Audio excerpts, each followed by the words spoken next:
right there. There's no blood right It's a crotch stream, literally.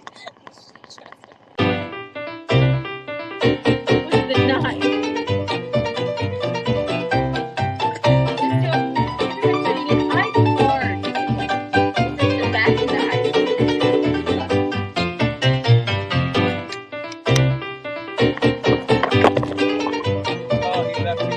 Let it slide down your belly. A little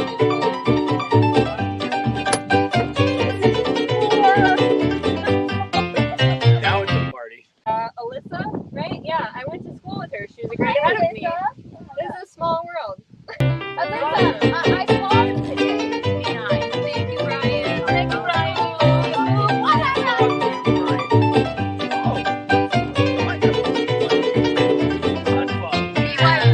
Godfather, I parred. Did you tell them I parred today? I told everyone in the club. They didn't care. I had a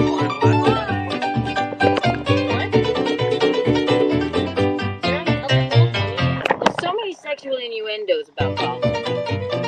A lot That's of the other hole, dummy. many holes and balls. Many balls. Do you guys know that I parred today? I just want everyone to know. I have no idea what it means.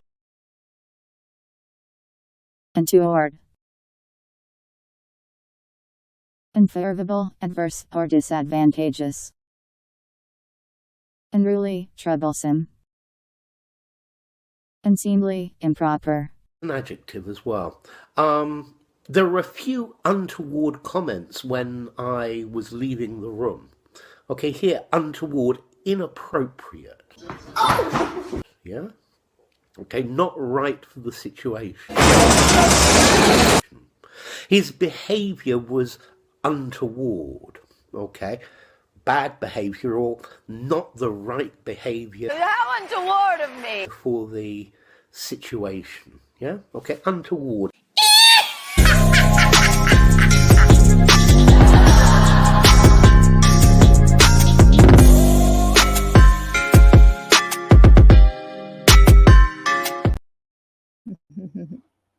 Hello, everyone. Can you see me? Can you hear me? Can you feel me? Tell me now, or I'll start screaming. I will. Okay, good. We did it. Welcome to Untoward Tuesday. How is everyone doing? Thank you for all of Chrissy Mare's fans who were watching me and Chrissy Mare cover the Tiffany Henyard story, and they did a little raid. So welcome to Untoward Tuesday. Untoward Tuesday is all about the untoward. So we put up the call-in number. We have the untoward board, and when we put up that number, you feel free to call in. But we have a lot to get to today, and then you tell your most untoward story, and you too could win the Untoward Award. Get on the Untoward board. It's so exciting. We can't get enough. We can't. Today, we have a very special guest. His name is Dante Colle. He will be joining us in just a little bit. And then I'm going to break down and give you just my thoughts, just from my perspective on everything that's been going on with Aaron and April Imholte and the Rekietas and whatnot. As I'm obviously still great friends with Aaron, and I do his show on Thursdays, and am still always have April's back. And I don't know where her mind is now, but I will and forever always be her friend. And I hope she is doing well. And I really have no negative words to say about her. I just want to explain where I'm coming from a little bit with that, and maybe give you a little bit of insight. Where that is all going and not going, or has been, and my perspective on it, as she is one of my very, very, very dear friends. So that's going to be later in the episode. So we're going to cover that too. Woo! So everybody here right now, crack a White Claw, grab a cigarette, and buckle the fuck in, because it's Untoward Tuesday. All right? Mm-hmm. And of course, Mickey will be here She'll be here in just a couple of minutes. Who's here? Zuma, cool. Jim Marshall, Sean Regal, Joshua Love. I don't recognize those names, but you seem to be Chrissy Mayer people. So welcome. Welcome to the party. Welcome to the party that is Untoward Tuesday. And it is always a party. Ooh, bing, bing, bing. All right. So for everybody here right now, I'll do something radical. I'm just going to go ahead and do it. What's the date of today? The 28th. 2,800 Kiki bucks for everyone here right now, especially our new viewers. There, I did it. I did it. It was wild. It was crazy. It was as crazy as this.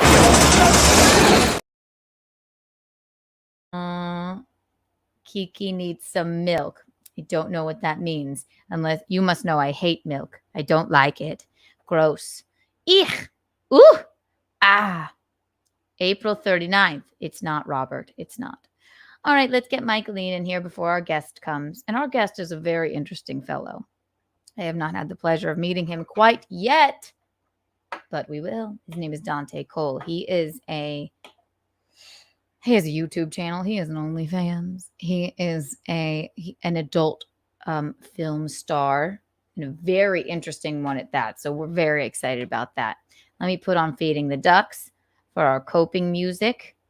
And then we'll scream for Michaeline. And then we'll get going. All right? All right. Feeding the Ducks. Watch this. Michaeline. Michaeline. It's Untoward Tuesday, Michaeline. Are you wearing pink as well? No, I'm in a little bit of red. Ooh, like an orangey red. A little bit of red. Ooh, you look quite Hi. untoward. Hi, Mommy. Hello, everyone. Hi, Kiana. What's happening? It's been quite a week. Yeah. Been quite a week. Not a bad week. I've Good been week. seeing stuff. Yeah.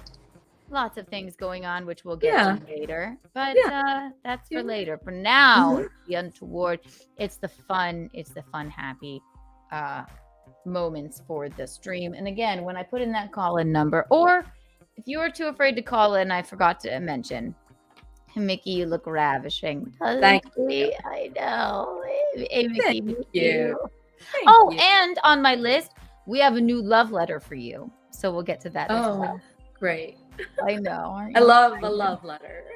It's quite lengthy, so we're excited about that. If you're too afraid to call in, once we put in the call-in number, if you have it, don't call in yet because we have a guest to get to, and we want to be professional interviewers, all right? So don't you call in. But when I put in the call-in number, you can either call in with your untoward story, something salacious. It doesn't even have to be about you. We don't give a fuck, honestly, if you made it up, as long as it's interesting. That's right. And salacious and untoward. That's perfect. Right. But Perfect. if you're too afraid to call in, you can email untowardawardentries@gmail.com if you want to type out your story. So that's there too. How was your day, Michaeline?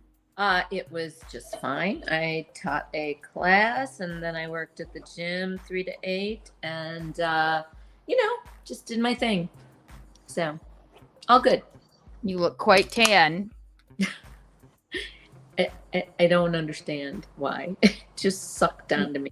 Maybe because you've been sunning yourself. But not a lot. I mean, the pool just opened. I have to admit, though, I got this tanning stuff from the Tan Spot, which is not a bronzer or anything like that or anything that dyes your skin. It just is a tan intensifier. I swear to God. What, isn't that a bronzer of some sort? It's not a bronzer. I'm going to show you. Hold on. I will show you. Okay. Quickly. It's not even. Run. I'm running. Run. Run now. I know we're going to get our guest down here. I know. Then we're going to get our guest. I'm not lying. It's not a bronzer. It says ultra powerful dark intensifier. It's just good. Put some on. it's just white. It's not a Oh. bronze.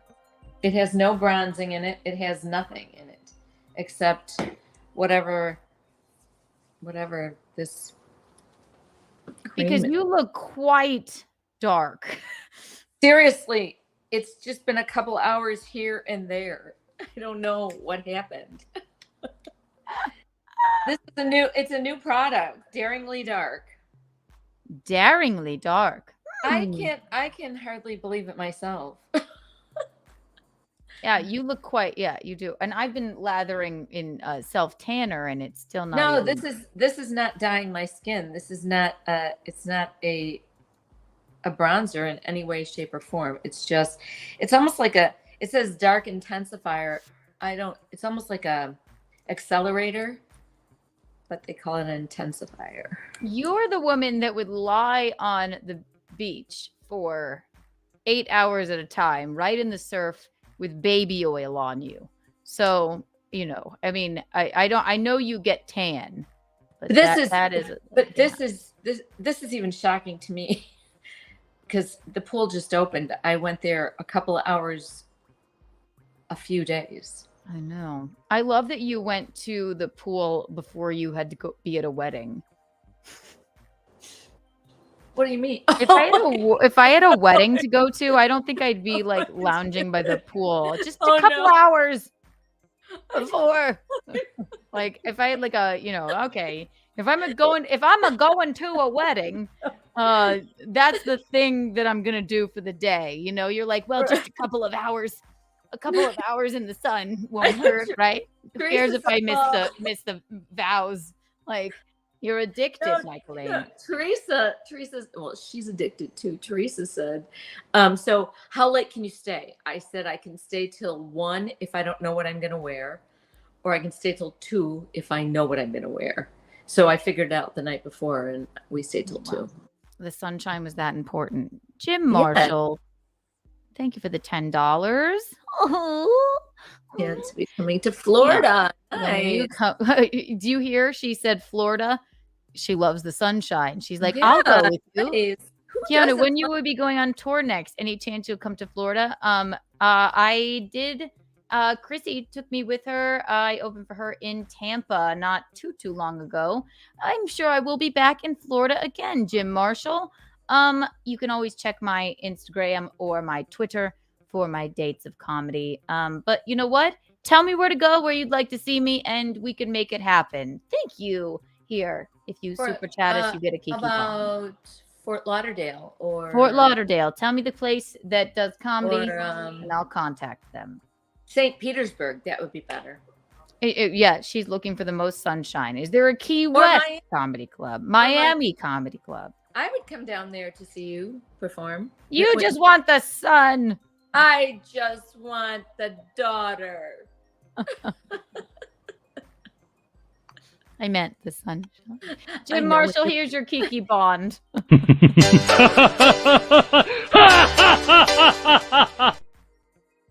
you for the super chat. One last thing I will get to before I bring our lovely, very handsome guest in. I will get to the fact that our lovely, wonderful sponsor is getting us a whole new round of Keanu Cast candles, Untoward candles, Bacchanal candles. As I've completely burned them out. But our sponsor, get yourself an Untoward candle, a Keanu Cast candle, a Michaeline candle. You know them, you love them. The new ones are really lovely. And we have a new one that we're going to keep a surprise.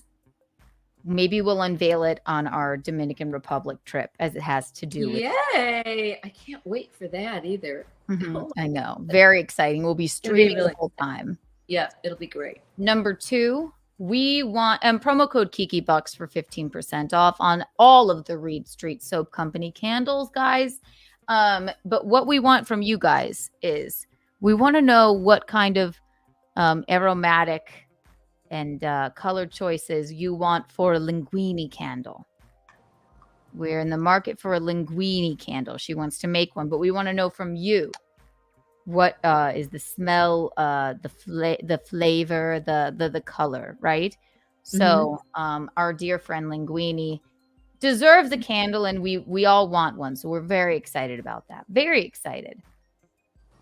Again, that's Reed Street Soap Company, promo code KikiBucks for 15% off. And we have a cooking with Kiki candle coming. So that's Oh, that's fun. What's that gonna smell like and look like? Well, that has like well, I will gatekeep it until and it looks beautiful. I will gatekeep it and unveil that as well. It's gonna be so fun. Oh my gosh. Yes. I can't honestly, I feel like you need to have a scent for each recipe that you make. It's true. Yeah, that would be a lot of candles. I know. You have come up with many in the candle, maybe. Yes, they could put dry pasta in a candle for sure. Butter flavor, cream color. Robert, write these down. Olive oil flavor. Olive oil, yes. Yeah, see, those should come in a set. The cooking with Kiki and the Linguini candle. Right? Yeah, that would be great. It would. Exactly. So I was going to say something else about all that. I forget. Oh, anyway, it's all right. I forget. Birth to Mickey. Magdalene, are you with us? Yes, and don't put tornadoes up there. Oh, she does not like the tornadoes. I like them. It's fine. So let me introduce our guest, Dante Colle. He is an adult performer. He has a YouTube channel. I don't know, our lovely, wonderful, she sometimes books this show, Lainey, introduced me to his platforms and his content. And my God, what an incredibly attractive and very intelligent gentleman. He's an adult performer. He calls himself, I learned on his Twitter, he's hippie in the streets, GQ in the sheets. So we're going to learn a little bit about him. All right. Are you ready, Michaeline? Yes. And get ready to slide off your chair because he's really good looking. Okay. Okay. I know you're a little older, but you are covered in self tanner. I did look him up this afternoon. You did. So you saw him. Without further ado, our lovely guest, Dante Colle, everyone. Hello. Hello. Nice to meet you. Nice to meet you guys too. Thank you for the kind words, by the way. That was really sweet. Okay. I was about to apologize for the introduction because it was a bit untoward, but I love from what I've learned about you, you seem to be a very open-minded and very successful adult performer. Am I wrong there? Yeah. I mean, I'd like to think so. Exactly. Let me start with this. This is Michaeline. This is my mother / sidekick. Hi. Oh, no way. That's awesome. You can call me Mickey. Yeah. Will do. Nice to meet you. You can say whatever you'd like in front of her. She, I always have to say that because people go, wait, it's your mom. But yes. What? What does mom think? Don't call me mom. I'm just Mickey. Yeah. I'll try my best. Dante, first of all, where are you from and where are you now? I am from the Chicagoland area originally, but I live in Flagstaff, Arizona now. Okay. Where in Chicago? We're from Chicago. So do you know like the Schaumburg area? Yes, very well. Okay, so you know Addison? Yep. Yeah, so I was born and raised in Addison. You were. So yeah. I was born and raised in Elmwood Park. I don't know if you know. Oh, okay. Yeah. Nice. And then we moved to south suburbs, but yeah, Elmwood Park. Gotcha. Are you Italian? Dante, maybe. Dante? Are you Italian? I'm a little bit Italian. I mean, the name is obviously not a real name, but like I do like the origins of. Oh, that's your stage name. Okay. Yeah, I don't use my real name. Yes, because of your profession. Because I was going to say, Mickey, I was only born in Chicago and then we moved to South Carolina. But yes, as she's from Elmwood Park, I feel like he could be like one of my cousins or something. Absolutely. Right? Yeah, Maybe. you look like that, right? What's the other nationality part of you? other It's than Italian? it's a fucking mess. What is it? Slovak, Irish, Bohemian, and Swedish. Cool. Yeah, Okay. it's a All lot. good things. All good things. But I guess like the Italian genes kind of took dominance over everything because it's just Italian genes and people take dominance over everything always. They So, do. I'm Conversation, Italian. dinner parties. Yeah. The Italian genes, they really do. I'm They do. 50% Italian, and I didn't get the pretty parts. People are like, "You're so pale," ugh. But then Oh. I'm Irish, German, Scottish, and French on the other side. And I don't know what happened, but Michaeline here. I don't know if you can tell how tan she is. She's not Please half stop. black or anything, but Oh yeah, I was listening to the whole thing story. That's pretty crazy. right. Oh my I'm gosh, sorry, but anyway, yeah, I'm 100% Italian, so 100%. Yes. yes, Exactly. yes. Oh yes, and I forgot. I did a 23andMe, and I am 2% Greek. Yes. Thank you. Thank you. Dante. So your profession. What is your main profession, and how did you get into? So is he frozen a little bit? Or He is is it me? Okay, he's You're a little frozen frozen. a bit. How's your Mm. Wi-Fi? Okay, now that's much better. How did you? I get will into- apologize ahead of time. My internet is fucking garbage. No like worries at all. I No pay for worries. like the best Wi-Fi, but it's like in this area, like it'll just cut out completely sometimes. So I have to deal with that. No worries at all. We'll No work worries at around all. it. We'll Yeah. work around it. We'll just speak for you if you freeze. Yeah, go for it. But my profession is adult film. I've been doing that for almost 11 years now. hmm What was the other question? How do I get into it? Or Adult film / OnlyFans, which came first? Obviously, I guess adult film, right? Adult Yeah. performer, and then OnlyFans on top of that, which is just probably, just more money in your pocket. yeah, I Did mean, I still you? consider that adult film though, because I mean, it's like you're filming yourself and it's adult content. So I mean, it's like adult Same film. deal, right? Exactly. What did you want to be when you grew up, and when did you realize I'm really good looking and I can make a lot of money at this? Maybe I can get into this. Yeah. I don't know, like, because I was kind of not the most attractive growing up, and so I never like thought that I was like, oh yeah, I'm hot, I'm the shit, like I could do this. It was kind of like I fell into it. I filled out an application, and then they were like, oh yeah, like come out to Vegas. I was like, oh okay, I guess we're doing this now. So I didn't know what I wanted to be when I was growing up. I literally had no fucking clue. Like there was nothing like even to consider that maybe I would want to do this. So I was just kind of lost, and then I'd gone to the military for a little bit, and then did this, and it just kind of turned into something that I never thought would become anything. And so military first, and then you were like, oh, that. Well, technically porn first, and then I went to the military, and then I went back into porn. At what age did you start with the? Well, I guess it would have to be 18, correct? Yeah. Right at 18. So you get out of high school, you're like, I think I'm just gonna go for it. I'm just gonna start porn, right? Pretty much, yeah. And then did you have a bad experience where you're like, I think going to war would be better? No, the thing was, I was already enlisted by the time I had even thought about before I had come across this ad. So I'd been enlisted for I don't know, 5 months already. So I was going into this, and then I saw this ad, and I was like, well, fuck it, I still got some time, might as well knock some of this shit out. And then I did, and then I went in after that. So how long were you in the military then? I mean, I guess once you enter, you have to stay for an amount of time, right? Yeah, I was only in for 2 years because I got kicked out because I had done porn. Oh no! Really? Oh my gosh! Do they come to you and say, That's not allowed. Well, it's a long story, but long story short, no, it was. Got kicked They're out. like, you didn't tell us about this. Okay, yes. What about don't ask, don't tell, right? Well, Where'd don't ask, that don't tell wasn't go? a thing then. It was just I'm kind just of kidding. everything was open, but it was what I was doing, and then the program that I was in specifically, and then needing to have certain security clearances, and then I had my security clearance revoked because of it, and so it was just a clusterfuck, and they were just like, get the fuck out. Oh my So god!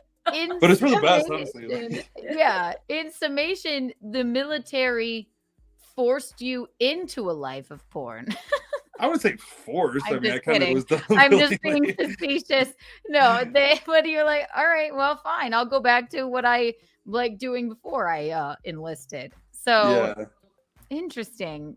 Have you always, and I believe I heard you on another show. You can the most recent one, I forget the name of it, but you were talking, you are a straight man. You identify as straight, correct?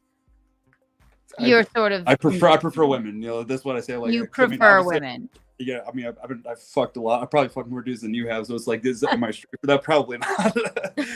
The chat would be like, no, she's a whore. You probably haven't. But what's so interesting about you is you are, I mean, the looks of you, you're a very attractive man. You look like just really good looking straight guy, but you do as they call it, gay for pay, correct? And again, it's just like, I don't know what like, if it is considered gay for pay.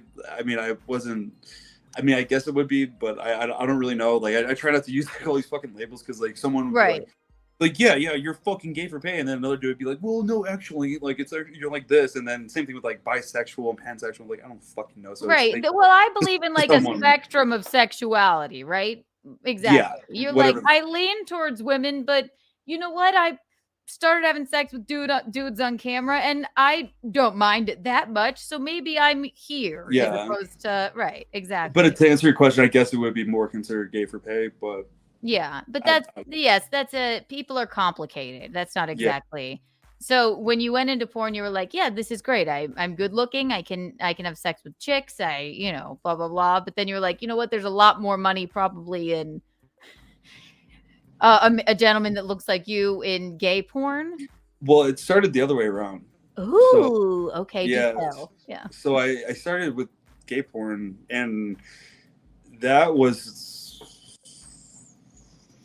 5-6 years of my career. And so it was just because no one had ever done gay and straight porn at the same time before. Mm-hmm. And so I was just kind of, I was like stuck there. And then as I started expanding, like with my contacts and stuff, I finally started landing more straight work. Because even though people were like, no, you can't do that. Like, that's not like a thing. You're not really allowed to do that. And so I was just like, well, I'm going to try. And then I did. And then one thing led to another. So you're like the pioneer of like straight adult actor and gay adult actor. I guess technically it's called crossover, but people like say crossover for other things too. So I don't know, but like growing up, did you have a girlfriend or a boyfriend? Right, like when you.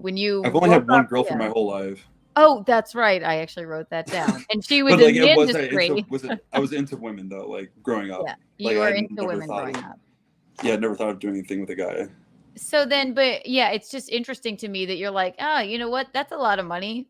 I could try fucking a dude, right? Yeah, it was like it wasn't half bad. So I was like, well, might as well do it again. Okay, so then maybe it was a little bit of self-discovery there. You're like, maybe I am kind of, you know what? Like when it comes down to it, I do this well. I don't have any issue with it. I love that. Okay. And you've only, so maybe you're like, you're on the scale just like everywhere, right? The scale of sexuality. You've had one girlfriend in the industry, right? Yeah. And then, but you became jealous of her because, no, it was like she was fucking around and doing shit, and she was lying and hiding shit, and there was like, it was stuff that like I could have, like a lot of stuff she was, like fucking other dudes in the industry, like I could get over that. Like it just wasn't comfortable, but like I could get over it. But then like when all of a sudden all this other shit started happening, I was like, okay, well, like I can't really do that, So okay, so she was but off hours she was having relations. It's a long story, but there's it was kind of like I got realized that wasn't for me to be dating someone who's still fucking other people. I'm like, I'd rather not deal with that. So yes, exactly. Okay, so you're monogamous. If you were going to get back in a relationship, I feel the same way. My betrothed is he's 24 years older than me, and which means you're betrothed. What? where my fiance is Oh, okay. 24 years older than me. You wouldn't dream I'm sorry, of what was like this word you used? betrothed. It's a idiot old school word for fiance that I Oh, okay. yes, exactly. And also, what is this untoward? Like I keep seeing it all over your stuff, and I don't know what this means. Untoward means salacious, something that is not Not above board. not above board. Not above no. board. It's Yes. it's a little racy, or it's a little kind of to the left of center. Yes, something you wouldn't say in church, something or you wouldn't do. say polite Yeah. company. In Okay, polite gotcha. company. Yeah. One would say that in the military, the fact that I did gay porn was a bit untoward to my officer. Okay, Which is makes why sense. I'm no longer in the military. Yeah. And it's just an old school word again that now everybody in this sphere is using because I overuse it, which is why this is Untoward Tuesday. Got it. But there's nothing but going back on that, there's nothing untoward about the adult industry. I think if anything, other than you losing your 7-month girlfriend over it. But I think the industry, tell me, has it gotten better since you started and more checks and balances, or is it still untoward? He froze. He's like, what the fuck are these bitches saying? You froze a little bit. Hang on. 1 second. Well, he froze on a good Rada On a good thing. note. Yeah. Look at him. He looks great. Yeah. Hello, Dante. He's really beautiful. You're frozen, but we're gonna wave at you. We'll take him out and put him back in. Let's see if that helps. He's really cute. Okay. He's really nice. We'll be Too. back. He's so sweet. He's like, what? Where am I? And what the fuck is You don't want him to think that he's just on here because we think that's untoward. I mean, I don't think he just does. like us because he's a guest, right? And he could be on Keanu Cast too, tomorrow. Right, exactly. Well, it's not that they're both. Let's be honest, they're both the same fucking show. I think There he is. they are. Yes. Let's try again. All right, there he is. Hi, you're back. Sorry, you froze. I'm so a little sorry bit. about that. Like, Don't worry. We were Wi-Fi's talking doing for work. you. Yeah, she asks me questions and I make up the answer for you. Exactly. I'm only kidding. So better or worse? I think it's a little bit of both. It's definitely gotten better in some ways, but definitely gotten worse in other ways. I think it's gotten better in the sense of things are kind of being more like less bad things are going on, so it's like less people have a voice now because of social media, so like people are able to speak out about certain things that are happening. But the flip side of that is people have a voice and think that they could just say fucking anything, and then they can also like fuck someone over that they want to fuck over who didn't do anything. Right. So it's like there's, because you see like a lot of these like, and then again I think it's a net positive, but for social media I do think it's kind of like there have been a lot of cases where people have come up and be like, hey, this guy sucks, like this guy has like raped people, and yeah. But then there's also that has happened where it's been proven where the guy never did anything, and this girl just wanted to scorn him, and so it's just like kind of like, so it's like good and bad, right? But then there's also like the whole OnlyFans content thing. Because of the whole tube site movement, like where it's porn has become less profitable, so there are so rates for studio work have lowered like crazy, like it just like overnight just like went away. And so like pretty much the only main ways for a porn star to make money would be to do studio scenes. But with the popularity growing of OnlyFans and platforms like that, it allows people to make their own money. Yep. And a lot of money, and I think like kind of like the levels of money that people actually deserve. Now the flip side to that is it's really amplifying the whole quantity over quality aspect of it. So now there's just a fuckload of porn being made every day, and then it's just like people that shouldn't be doing porn at all. Is like literally, for example, I have an OnlyFans and I'm a comedian, and it's a very mild OnlyFans. It's not exactly, it's definitely not porn, but there you can, maybe when I first started, you could see half a nipple or two or whatever, but it was more it was an accessory to my comedy, right? Right. If you like the chick on the podcast, if you like the chick on the show, and I started during the pandemic. But so there's so much content out there. There's as many OnlyFans as there are podcasts, right? So from being in the industry, like what you're doing, and you can control your own money and everything. But then there's millions of other content creators as well.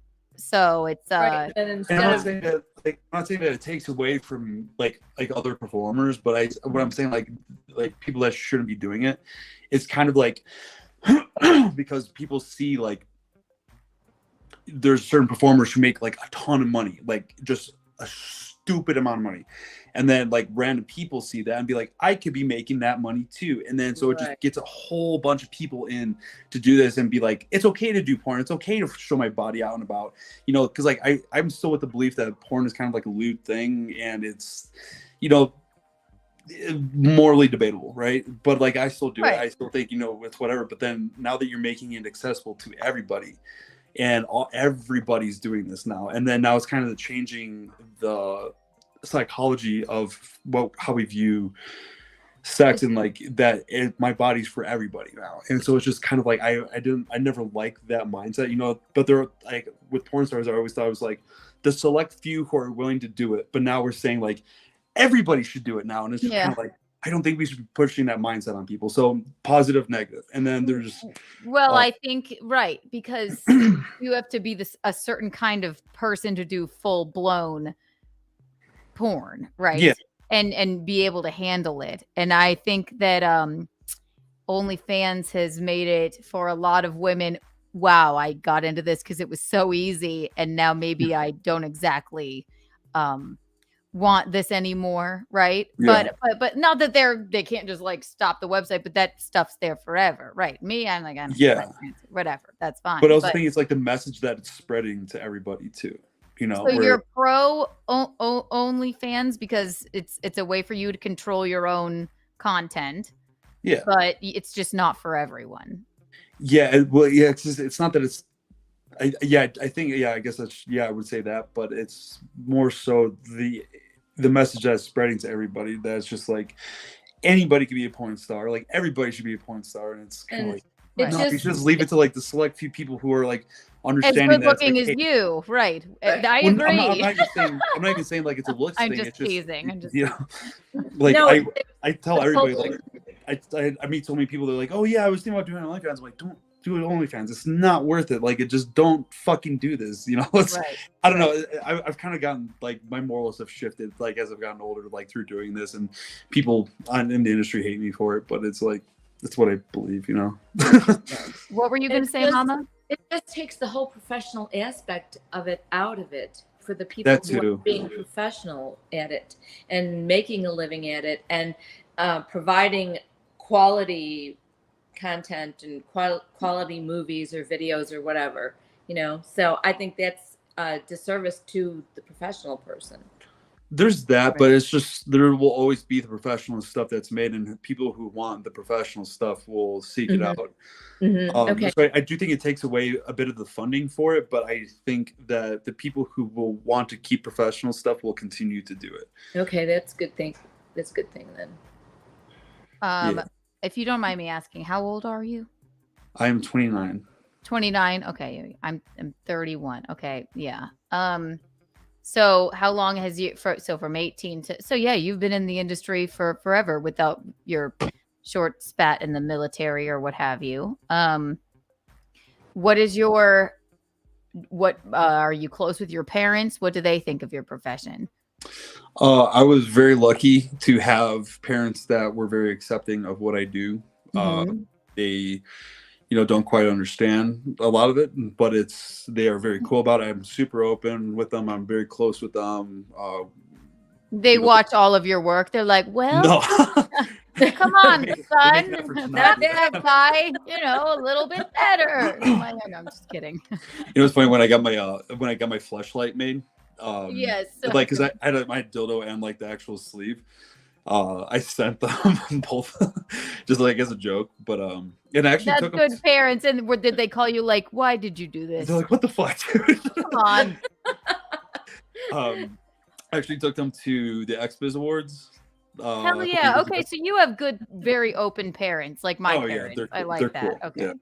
Yeah, very they're cool. like, we didn't necessarily think this is what you would end up doing, but we don't mind. Fine. Send us your, mold of your dick and your fleshlight. That's cool. That's fine.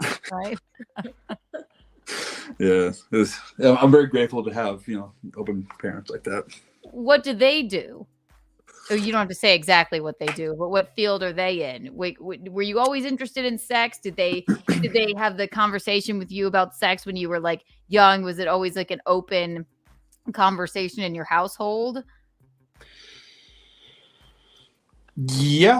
Like Good, yeah. they taught me, they kind of like, brought it up when I was in like 5th or 6th grade, because my sister was going into like this like little sex ed class.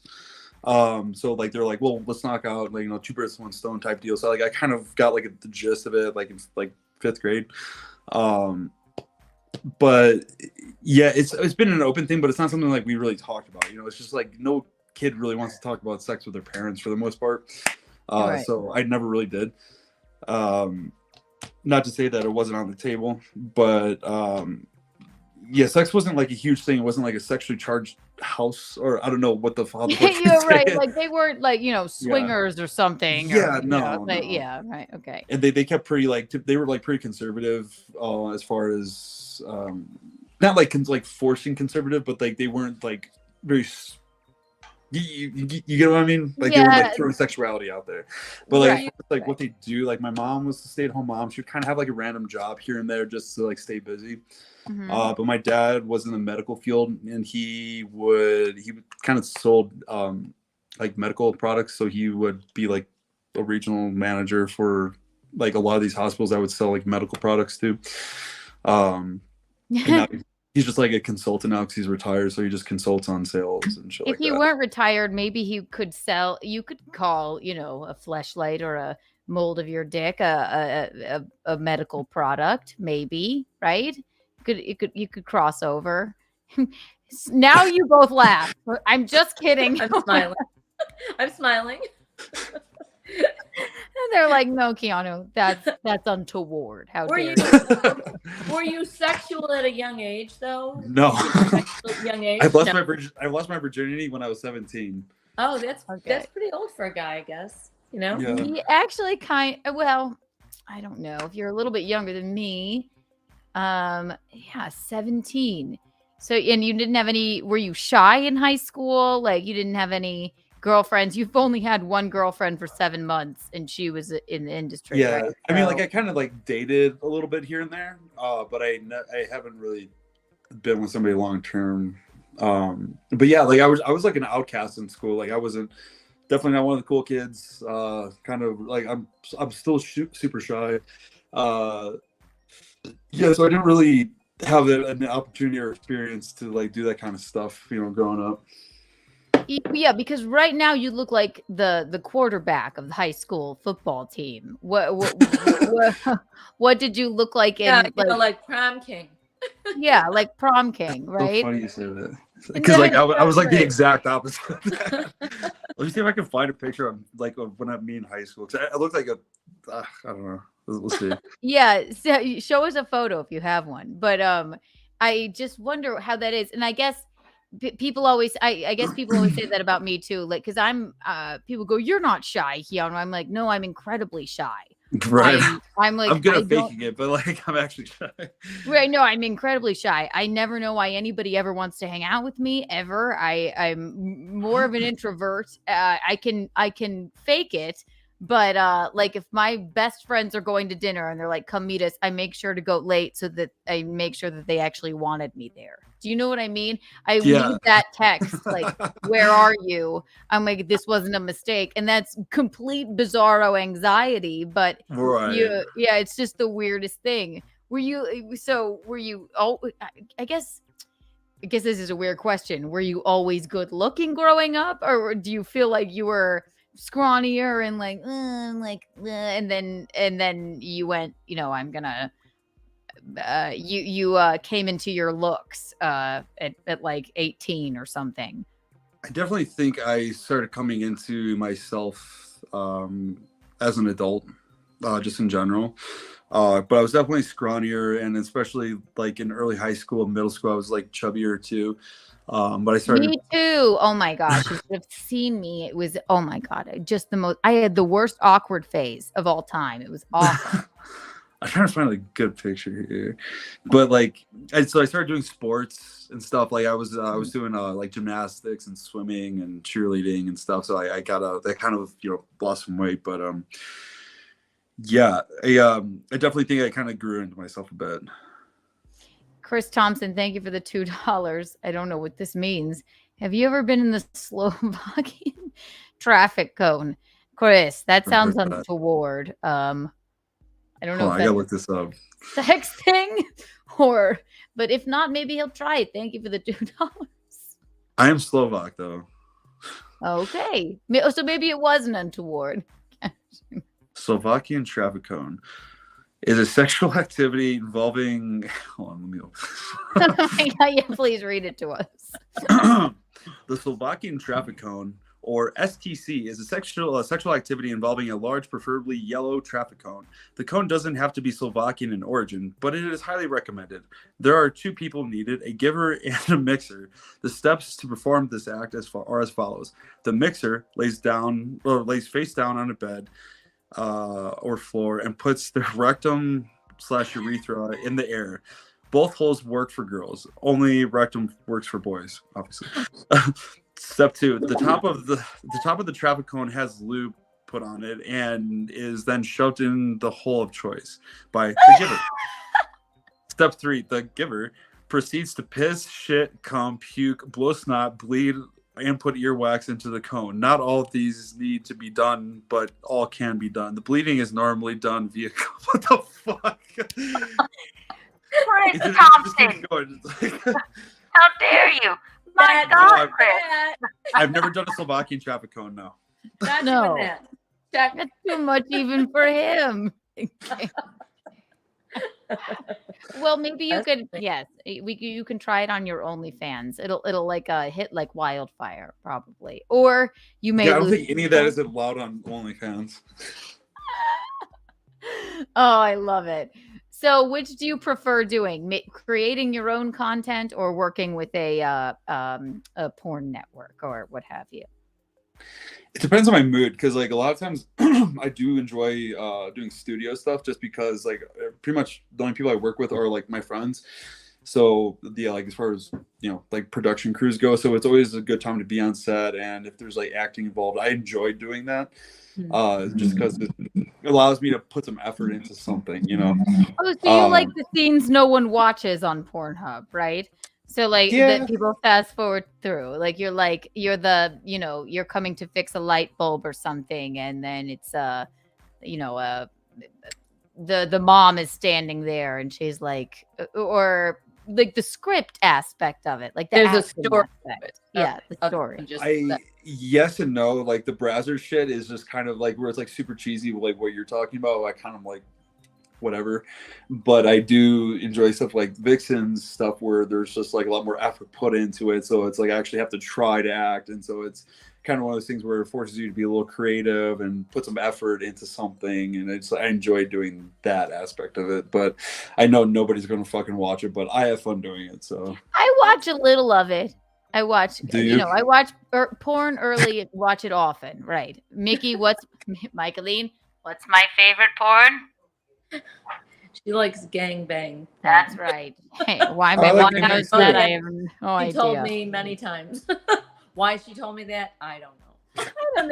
I don't know. I don't necessarily want it to happen to me. I know. But I don't know. I always just end up watching that, and I'm just like, gosh, wow. I'm like, put a bag over her head and just have your way with her. It just seems like, you know, you don't really have to do much. They just kind of throw you around, and but we all have our kinks.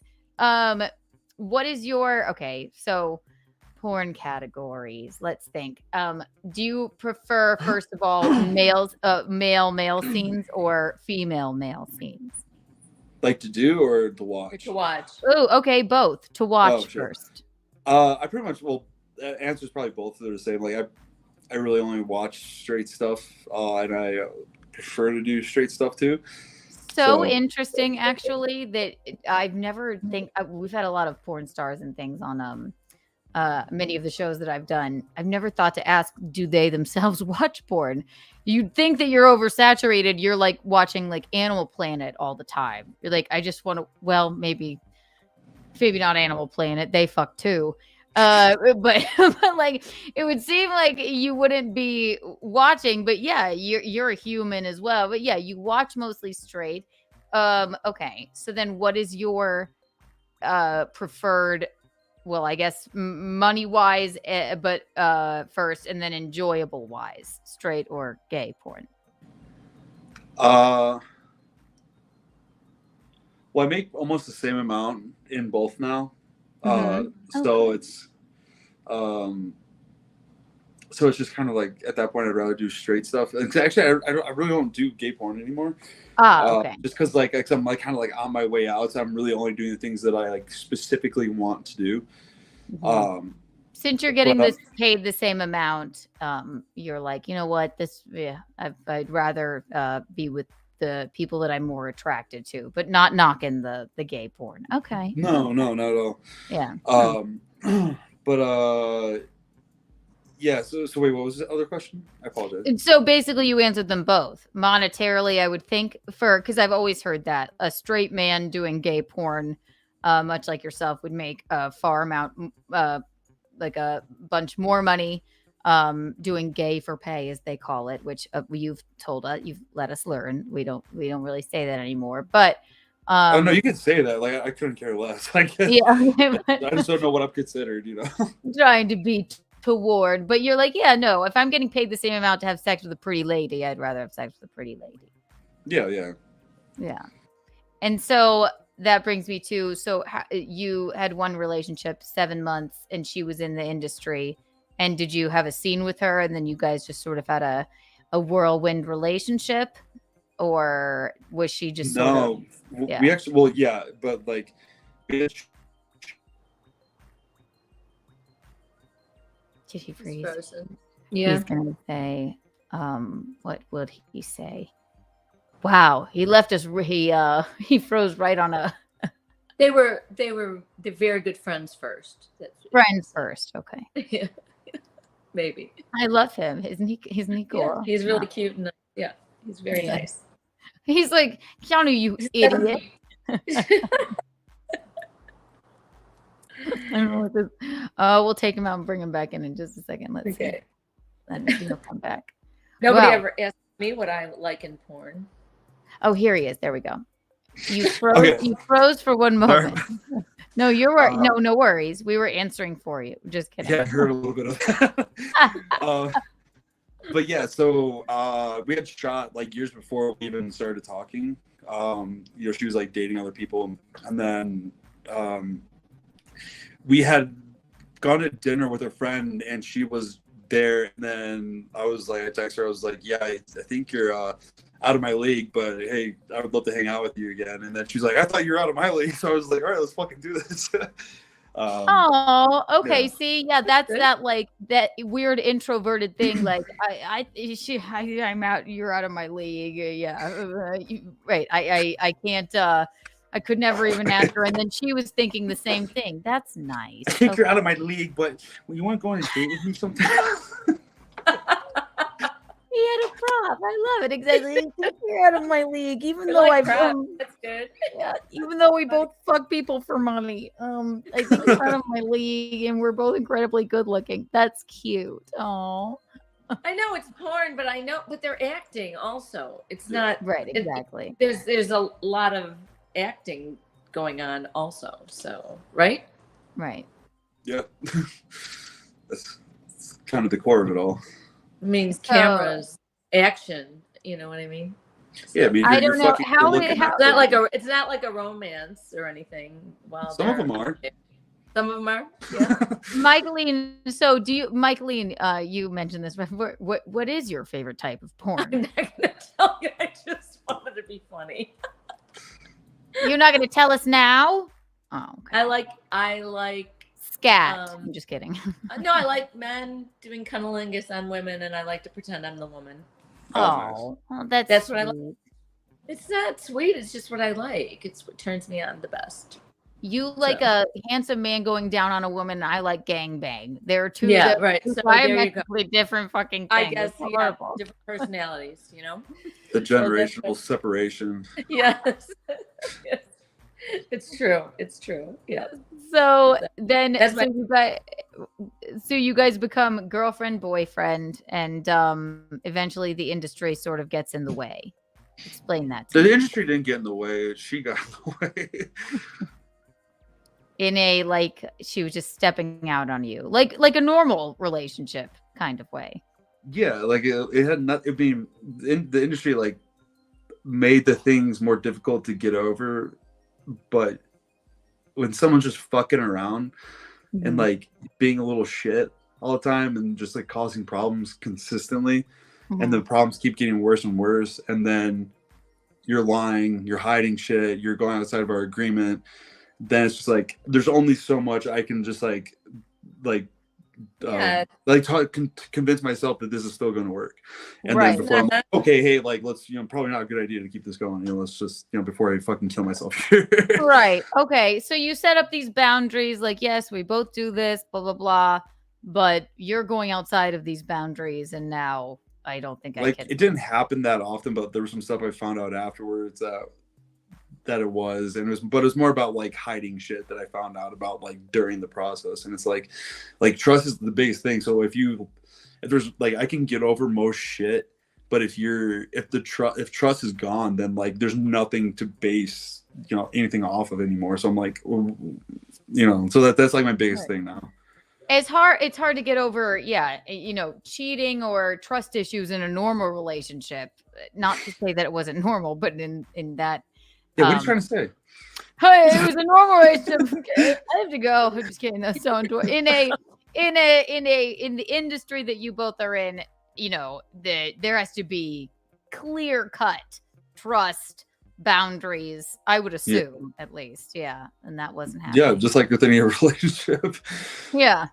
Right. No, but even more so. Like I would want literally an entire list of things. If you look into this person's eyes in this sort of way, I'm going to be upset. That's just how I am. But again, my fiance is an elderly man, so I don't think he's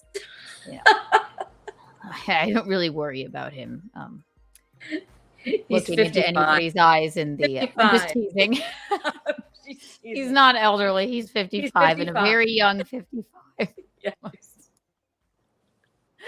Oh my God. He also does gay for pay. I'm just kidding. What's his stage name? No, I'm just teasing. I was going to say maybe when he says I'll fuck your fiance. Ooh. That would be like wouldn't that be hilarious? Oh my God. He would do anything for me. Even that, maybe. We would see. Anything for the viewers. Here was my other thing. The last thing, I won't hijack your entire night. I've got nothing going I have one more question, or maybe two more. You mentioned being bullied, right? And that sort of got you into the gay scenes a little bit. That was that was on fucking Karel's podcast. Okay, so it was a joke, and I thought I was like, wow.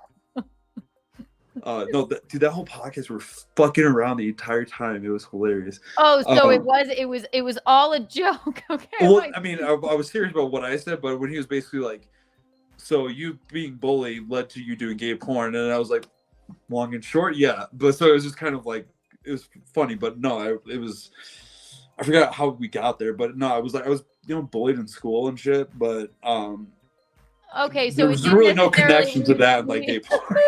Okay, well then you need to talk to them, because the entire title of the episode is "Man Gets Bullied into Doing Gay Porn." Okay, that's literally what I wrote down. So these people, that is false advertising, and I was like about to be like this. Now this is about to get serious here. We're going to turn down a corner where our poor Dante, he was bullied in high school, and that is why he does gay porn. Like, literally, I was about to be fucking completely serious, but no. You were bullied, had nothing to do with you getting into gay porn. You're just an open-minded dude. You're like, money. Right. Okay.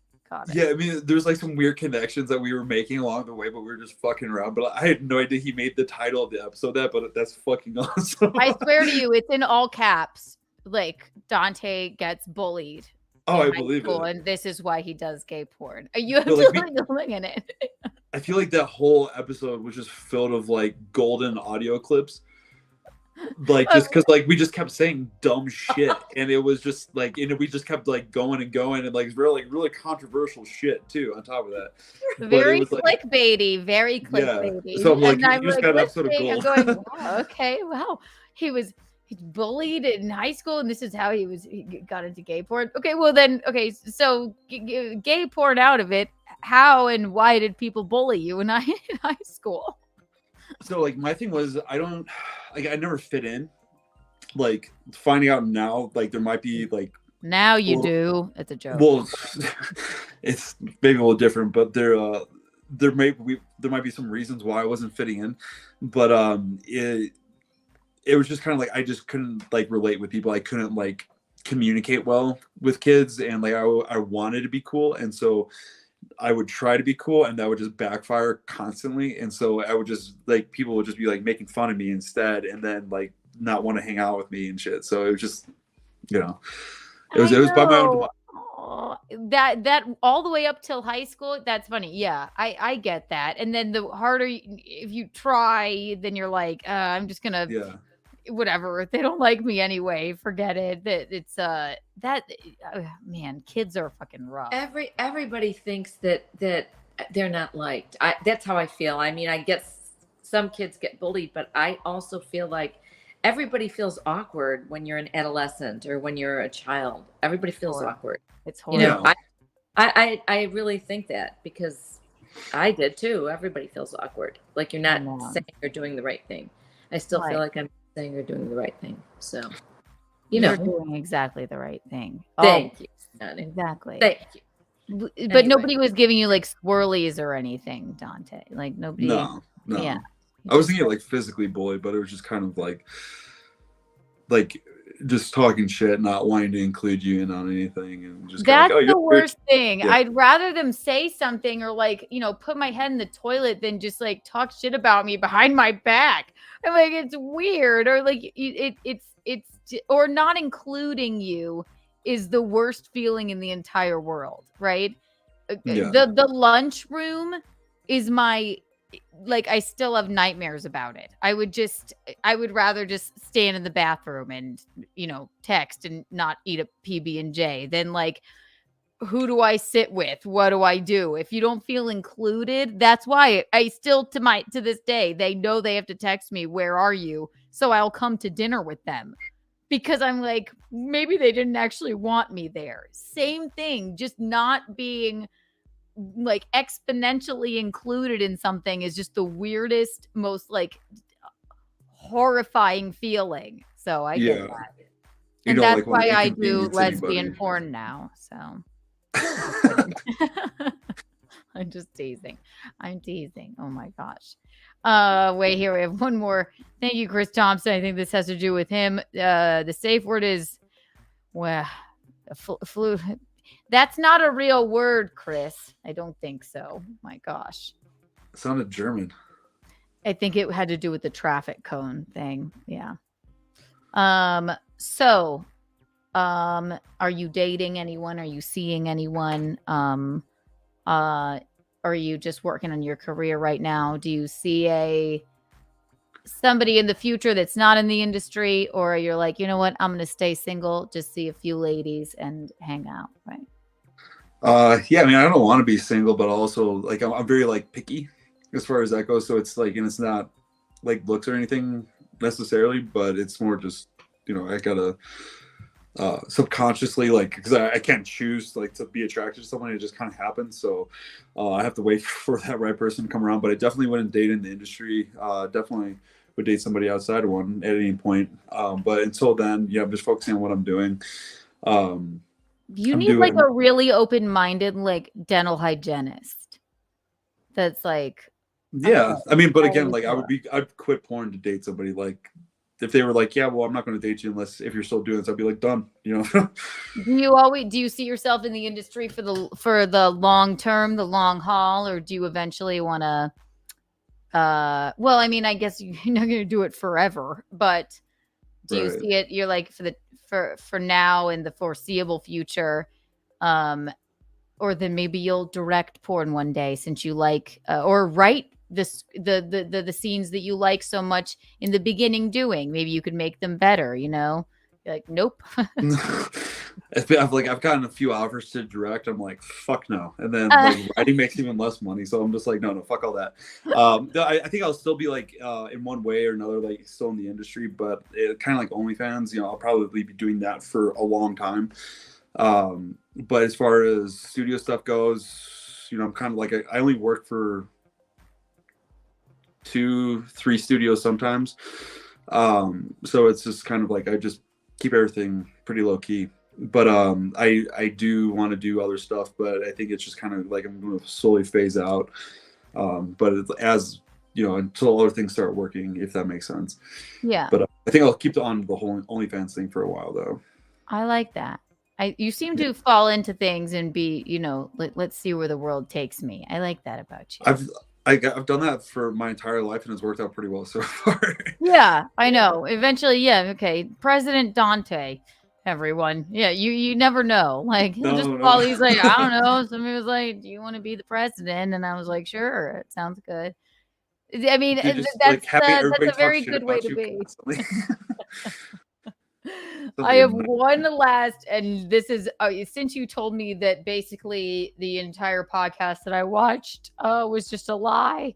I'm just not kidding. The whole thing, just the title. You had an STD check, and you ended up with just a normal STD. But they said, by the way, you also have HIV, and it was misdiagnosed. Well, first of all, it wasn't just a normal STD. It was fucking syphilis. I didn't want to out you. Yes. Oh, right. no, I don't care. Yeah, I mean, okay. I've already outed myself. It don't matter. So you had syphilis, and they said, by the way, you also have AIDS. Yeah, I was just like, great. But they were like, there's a good chance that that was a misdiagnosed. So come back in, retest. And I'm just like, okay, well, I got syphilis, you know, just kind of roll with the punches. You had to come back in and retest. They couldn't do it that day.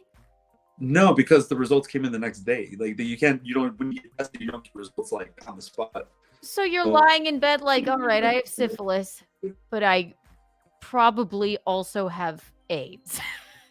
Yeah, I don't know. Like things don't like really hit me very hard, so it's just kind of like I'm just like, whatever. But like also, what do I have to do? Right. I was like, you know, whatever, it is what it is. But like, in this thing in age, that's a you know, that epidemic is basically over, and there are ways to, you know, figure it out now, obviously.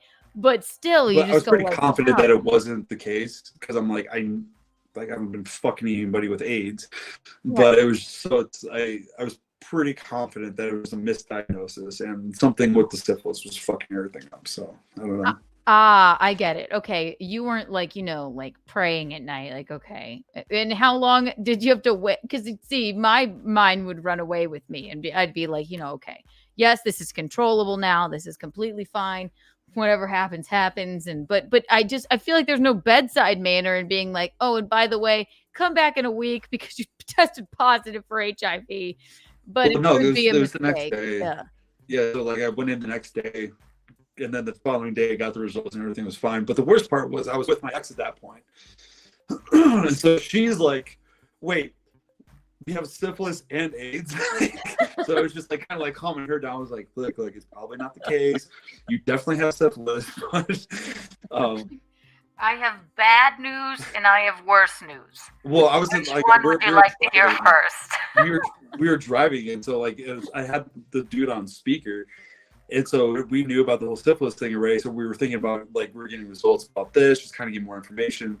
And then all of a sudden he's on speaker, and then he's like, yeah, you also tested positive for HIV. And she's like, oh my God. Shit. Holy moly. That is an unbelievable fucking story.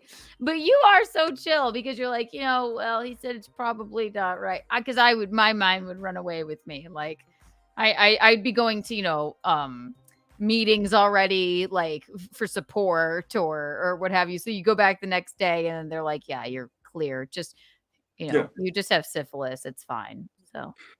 Yeah, pretty much. I mean, yeah, we did like 2 tests on top of that they paid for. So it was chill. You know what? If you it's have, because like I didn't think that was like that crazy of a story, but then like everybody that I tell that, they're like, what the fuck? Like you're such a calm dude. You're like, I don't know.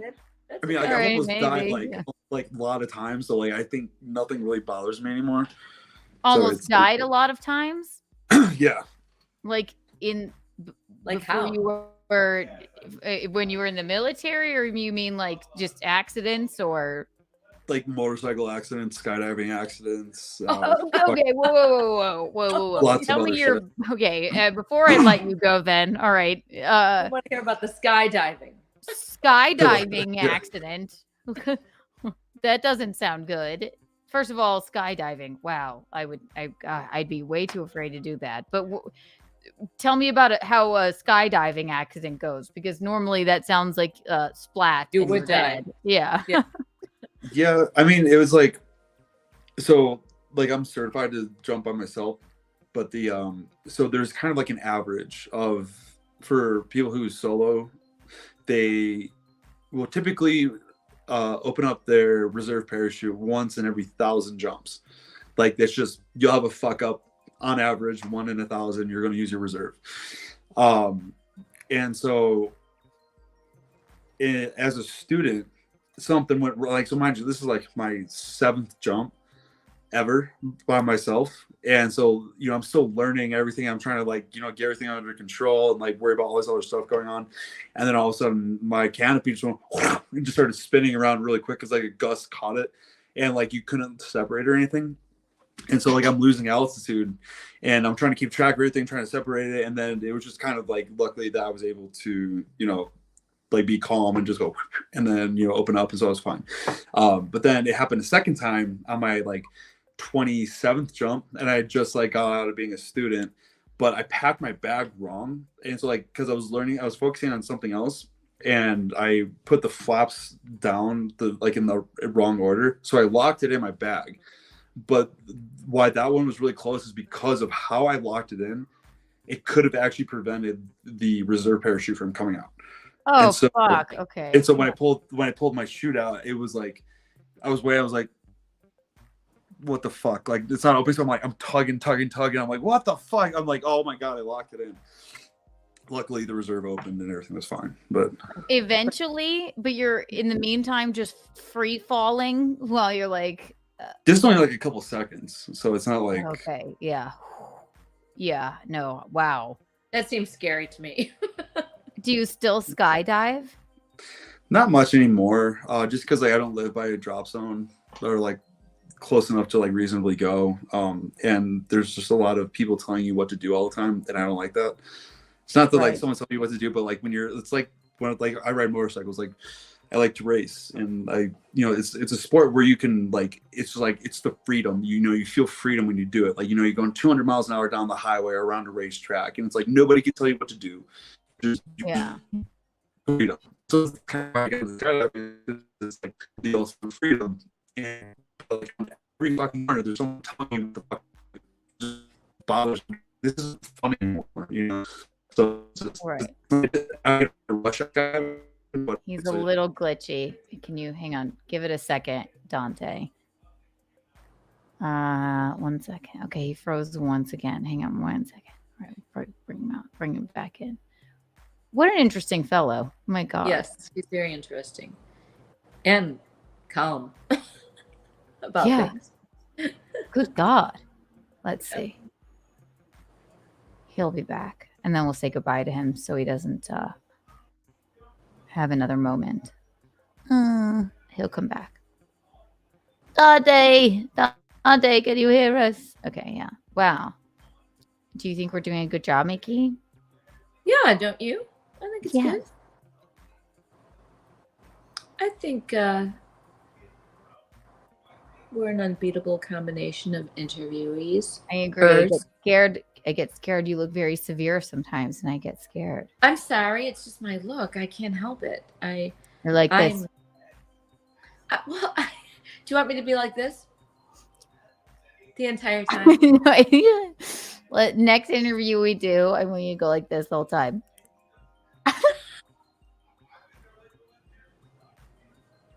I won't make any noise. I'll go. I don't think you're doing it right. So we do. Oh, here he is. There he is. There he is. Hello. We're speaking your praises and being idiots. But oh, I saw everything. Like I could see you guys just fine. Yes, No faces at all. It's great. um, We fall so- into mad sometimes. where you left off was so you got into motorcycle racing, correct? And that's at least a grounded thing, but you got into an accident doing that as well. Yeah, I've been in about 8 accidents on my bike. Luckily, like I've come out of them like nothing wrong. But yeah, that's much more dangerous than skydiving. But it's just like Yeah. there's been a few times like on the highway where I'm like splitting lanes going like 150, and then like something unexpected happens, or I wasn't paying attention quite at the right thing, and then something comes like right ahead of me. But like I had already reacted to it before it happened, and just by sheer luck. And so like that happens like all the fucking time, or like I'll get like swiped going 120, and then yeah, so it's just like when there's like no being closer to death than that, because like just the simplest thing could have like not happened, and I would have just been like, you know, ran over. Right. Okay. See, I got hit by a car on my moped in the neighborhood, my Vespa in the neighborhood when I was 14. Okay. I'm not good on 2 wheels. Never again. I won't even ride a bicycle. You're like, I'm getting right back on that thing. You like 8 times? Do you like where you don't get hurt, no broken bones, no nothing? Yeah, it was like 8 times like where I was actually like off the bike, but you know the close calls were like where I'm still on the bike. Okay, I know what your job is when and if ever you are not happy doing what you're doing, you got to be like a stunt man. I was actually wanting to be a stuntman for a long time, but it's one of those things where to get into Hollywood, it's really difficult. It takes a lot of time, and it's just before you make any money at all. And it's kind of like one of those things where I would get into it too late at this point. But you're probably making money hand over fist. Robert, write this down. Look up the best stunt. That's our producer. Robert, write it down. Look up the best stuntman agencies, and then I know. Like they'll my reach dad's out to friends with you. a couple of these people, but it's You like gotta do it. Oh. I'd like to be Jake Gyllenhaal's stuntman, like just exclusively. That's what I was my gonna God. say. You look It like would be Jake fucking perfect. Gyllenhaal. Really? That'd be great. Yeah, but we'll Right, see. you Like, could be give it a Jake shot. Gyllenhaal stuntman. You definitely could, and you're so young. You're still in your goddamn 20s. Wow, Yeah, you really lived a life. This is so fucking cool. You're so interesting, man. Thank Wow. you. Really interesting. All right. Where can the people find you, and what do you have coming up next for you? Like a cool scene or something that you're excited about coming out or anything like that, tell the people your social media where they can find you and anything else that's coming up next for you, Dante. All my social media is at hippiegq_, and then OnlyFans is Dante_Colle. As far as things coming up, nothing really. I'm trying to work on some like YouTube stuff, but it's kind of all like surrounding around motorcycle shit, but I'm still kind of like putting it all together right now. Your YouTube channel, and I looked into that. I looked at that a little bit as well. That's no more. Oh, it's no. Okay, Lainey sent it to me. Yeah, because I didn't tell her, but yeah, it was my buddy who I was doing it with got back with his wife. Long story short. Got it. So, okay. Like he went back to Europe. Okay. All right. So never mind. No YouTube channel. But somebody said something funny. I hear they're remaking Brokeback Mountain. Okay. They don't need a stunt man for that. All right. Helgi 23. That's rude. But Dante, you are one of our favorite guests. I think this was such an interesting conversation. Please come back anytime. Even if we talk about something else, I'd love for you to just like comment on it and just be eye candy in the room. Yeah, that'd be great. Definitely. Well, thank you. I mean, you let me know. I've literally got nothing going on ever. So. Oh, I love it. Okay, good. I'll text you next week. 100%. You can come on and talk about whatever nonsense we do. Really, Dante, really delightful. You are so delightful. It was a pleasure being on here. I really enjoyed it. Oh, good. Oh my gosh. Everyone follow Dante everywhere. Twitter, OnlyFans, everywhere else. Dante, thank you so much. Take care, my love. Of course. Thank you. Have a good night, guys. Thank you. Bye. What a cool guy. God, what an interesting fellow, like right? Yes. He's interesting. My and he's God. He's sort of self-deprecating, which is so funny. It is. Nothing going on ever. Nothing going on Clearly ever. does. He's like, oh no, then we're being idiots. He's like, yeah, no, I heard all this stuff. Yeah, I heard all that. What a good sport.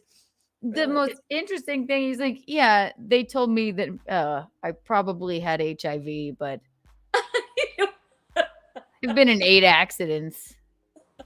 Well, 2 skydiving, 8. Yeah. I picked my chute the wrong way. Well, I know. My God, what a calm gentleman. I feel like They let him jump by himself, and he was new at it. He's like, well, I was learning. I packed it the wrong way. It was like it was only about 2 seconds where I'm like 2 seconds free falling. I would be like, all right, take me, God. Wow, Dante Colle, everyone. Colle. Go follow him. Jesus God, what an interesting man. We're taking I'm gonna take a little break because I have to pee. Then we're gonna get into the other stuff. Join the official. Oh yes, good night, Mr. Thompson. Also, I'm gonna leave this up. You guys must join the official Keanu Cast Discord. There it is, right there. I'm leaving this up while I put a video on and pee. And then we're gonna get into some other fun. Well, they're not exactly fun. But, okay, put a video on. I'm gonna put a video on whilst I'm gonna go. I missed the super chat. Hang on, let's see. Did you see Rocco? What he Shit. Said? Yes, I know. God He's damn so it. Funny. Be Unforgiven. As a straight guy, how do you get it up for gay porn? Unforgiven. I'm so sorry. Well, Dante will definitely come back. I think you know what? I have a friend who I think is gay, but who is married to a woman, and this is how you get it up for gay porn in my view, or in his view. It does not matter who is rubbing the penis. Yeah, exactly. That's what he said. So, and he's sort of an open guy and like just goes, yeah, whatever. They're you can get turned on. Unforgiven. I'm so sorry. Let me give you some Kiki bucks to make up for it. I wish he were here when I read this. But here's 1 million Kiki bucks. Unforgiven. Thank you. But I think also it's not that unheard of. There are a lot of on the spectrum of sexuality, leaning towards straight men that do gay porn. So I don't know. You just you just dig into it. Or maybe it's a Blue Chew situation, or maybe it's like you just get into it. So it once you wrap your mind around it, it probably feels good. So Well, that's right. Yeah. It feels good. I mean, it's just a physical thing. It feels good. It might not be your preference, but central thesis of this program tonight is it doesn't matter what's rubbing the penis, right? And if you've been bullied, you can get into gay porn. Just kidding. That's just what that podcast said. He had no idea I watched this whole thing. I'm like, oh my God, he was bullied in high school, and that's why he got into gay porn. what was the podcast he was on that was said? I forgot the damn name. But I will plug that as well. It was highly interesting, but he was like, that's what the title of it is. Dante is bullied in high school and is now in gay porn. He didn't even know that. He's like, oh, okay. He's like, no, Yeah, that's just not necessarily what happened. I could see his hippie attitude, really. He is a hippie. Yes, he's he's a hippie. Yeah, he's just kind of. Say hi to Mickey. Hi, Mickey. Hi, Gino. How are Hope you? I wasn't loud. I was doing a call into Tukey. Oh, okay. Yeah, I thought that you were a little loud to me, but I don't think they heard you. Oh. I only saw part of In Hot Water today, just for a little while, but there was a lot of loud yelling. There was. Oh, I was screaming at it was probably when I was sending a message to Jimmy Kimmel. Might have been then. I'm sure he heard you. Might have been then. You can use my Doesn't matter, megaphone next because time. God heard his monologues. God heard them. I would have watched the rest of it, but I got kind of busy there at the gym. But I just thought, holy shit! I get a little angry. I get a little passionate, Mickey, it was- like yeah, I am it was- about your no, daughter. I get no, very I'm not- protective I'm of not- my people.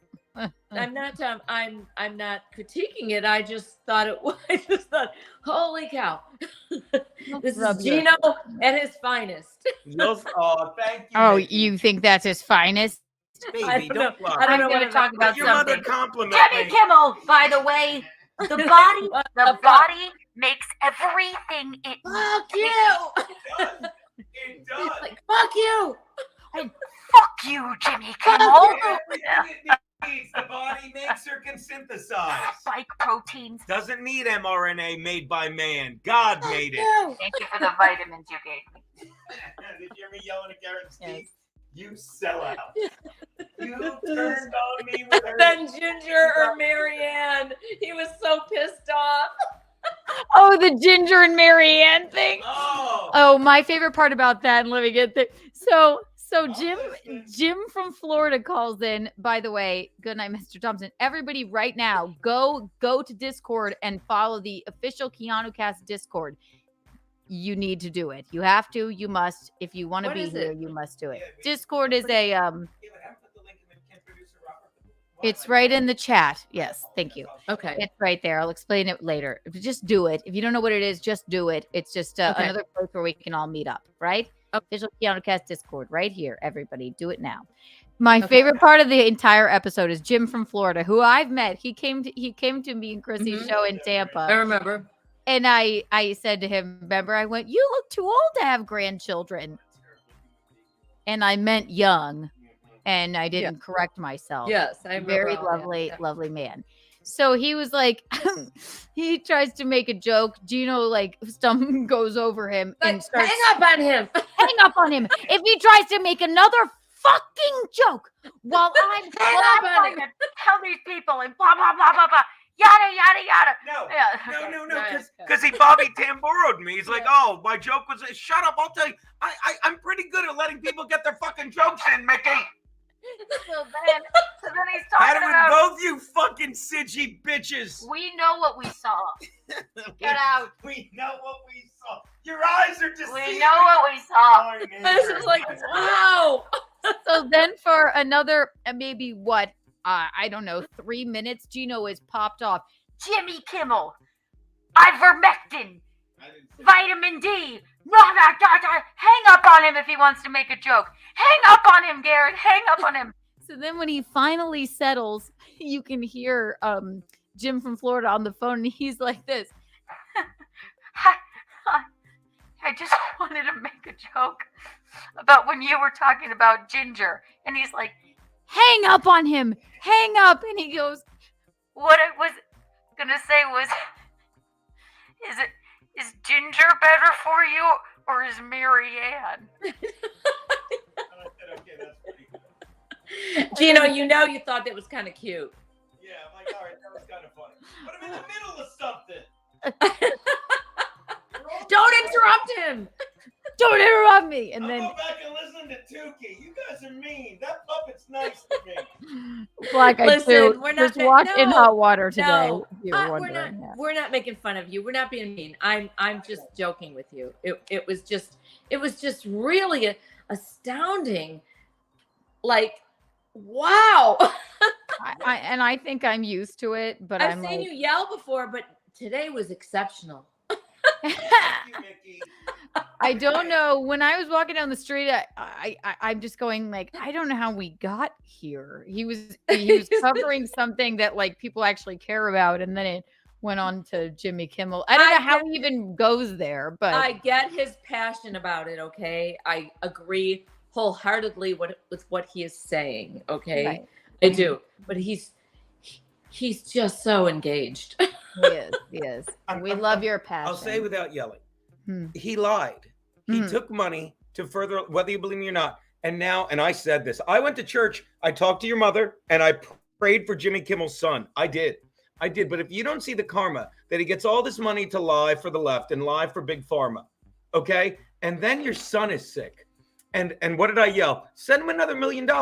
And I feel terrible for that kid, but so many kids got vaccine injured. I'm sorry. I know. And like all the money in the world, you're impassioned. all the money in the world won't fucking take away how he feels for his son. Thank God. I mean, that's because that's the love of a parent. But you do understand. You do understand. It's Keanu Cast. It's Keanu Cast. If anything, we don't talk about that here. I'm sorry. Our guest just now almost had AIDS. See, Get out. Almost, Get out. Yes. Fauci would have killed him. Fauci did with him. He almost had AIDS. He almost died. I love you, Mickey. In a parachute accident. Sorry, I didn't mean to open up a can of worms. It's all right. Mean women. After this short break. It's all right. I don't know what's going on with Jimmy Kimmel and his son. All right. I know, I do. And Jimmy Kimmel's such an asshole. He cries about everything. I know. Yeah. Well, I can't. Now I'm going to cry. Our former guest almost had AIDS, and he ended up having syphilis, which is not that bad. So, is syphilis bad? Whatever. Well, it's not. It's worse than gonorrhea. She's killing. That's untoward. Woo, woo, woo. Great. Good episode. Everyone join the fucking Discord. Do it now. And look, good night, Mister's here. Okay. So after this, I'm going to play a video, and then Mickey, you're gonna. I just have to pee. Then we're gonna get into the juiciest story that's hit the airwaves, the interwaves like wildfire. Just my thoughts on it, and as today that you might be talking about. Yes. So, I have my opinion about that guy. Okay. About Rekieta? Yeah. Me too. Okay, good. So you're all up on all the drama. Okay, good. Yeah. I am so sorry that which one the question for the guest, I'm so sorry I missed that. And next time he's on, we will ask him that question. But I'll play a short video with bing bing bing. Oh, here's us here's us swinging with the Imholtes. 1, 2, and 3. Right there. The crotch stream, literally. Look at the knife.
That's the other hold, dummy. Many holes involved. Many balls.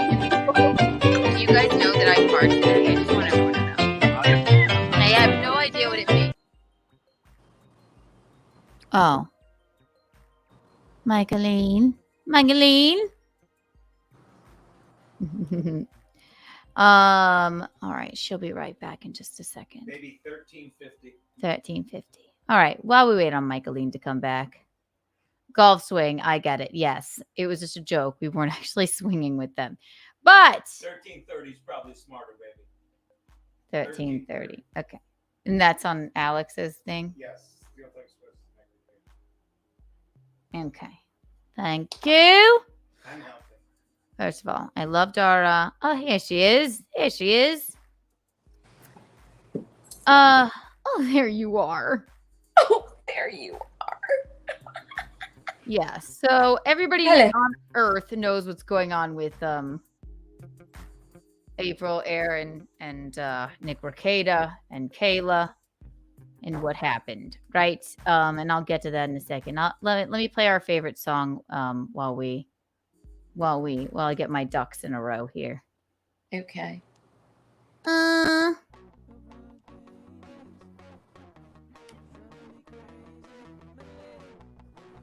Dance, Mickey.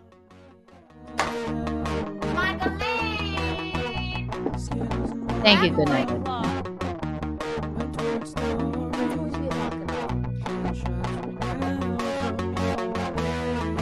Bullets went careening past my window.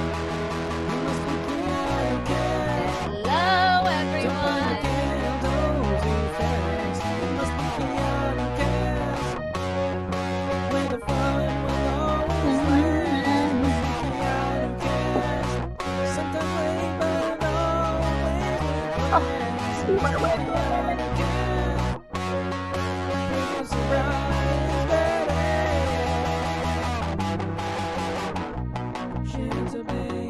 There she is.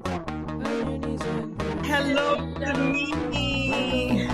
I always just have to play this in because like we it. love it. We love Good night, that mister. song. Thank you. Good night, mister.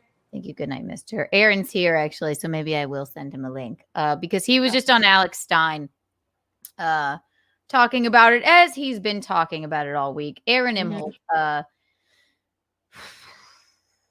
you know Aaron Imholte, right? Obviously, he's a groomsman in our wedding, as is still, to my knowledge, if she wants to be his estranged wife, April, and still will be. She's more than welcome to still be a bridesmaid. If she doesn't want to do that, she's more than welcome to still come. So you know the whole deal there, correct? Yes. Are you talking to me?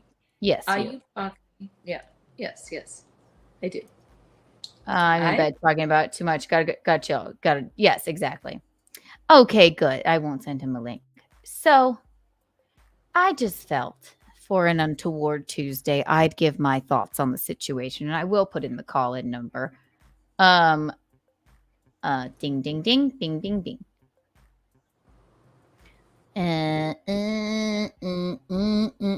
Okay.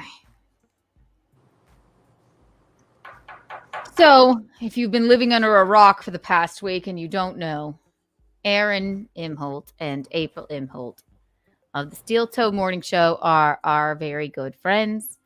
April, I guess I would say, is not only estranged from Aaron at this moment, but she's a bit estranged from us as well, right? What was it? Maybe less than a week ago, it came out that April had gotten arrested along with lawtuber Nickrekieta and his wife Kayla, not Aaron, right? You're up on all that, right, Michaeline? Yes. So go I know like what's down in life. okay. Go like this. Yes, I know, right? So everybody, I'm sure that's watching knows all of this. I really know. It came out, and Aaron called us. Look stern. Sorry. It's all right. No, you're fine. Aaron called us maybe a will April stand by you, Kiki? I stand by me. I hope for the wedding, I don't think that she hates me. I think that she's just going through it right now and probably is a little bit too busy to answer my texts. But I'm not here to talk shit about her. I am here to give you my perspective on it as her friend, Aaron just said that little video made him cry. Oh, I'm so sad. So I guess 6 months ago or what have you, maybe a little bit more than that, Aaron and April are introduced to the Rekietas. Nickrekieta, if you don't know about him, Mickey, and you said you had sort of looked him up, right? Yeah, I saw some of the stuff, yes. He is famous for being a law tuber, meaning he would cover court cases for 10 hours at a time. Very good at what he did. He covered the Johnny Depp and Amber Heard trial, right? Wow. Very famous. He has over 400 subscribers on YouTube. He has a wife named Kayla. They have 5 children. I think I've been on maybe 1 or 2 streams with him, with Chrissy, right? And when back in October, Aaron and April were introduced to the Rekietas, and they have been known to partake in swaying before, which is nothing illegal about that, but we'll get back to that later. No. Right. Sorry. It's okay. Cat's in the cradle with a silver spoon.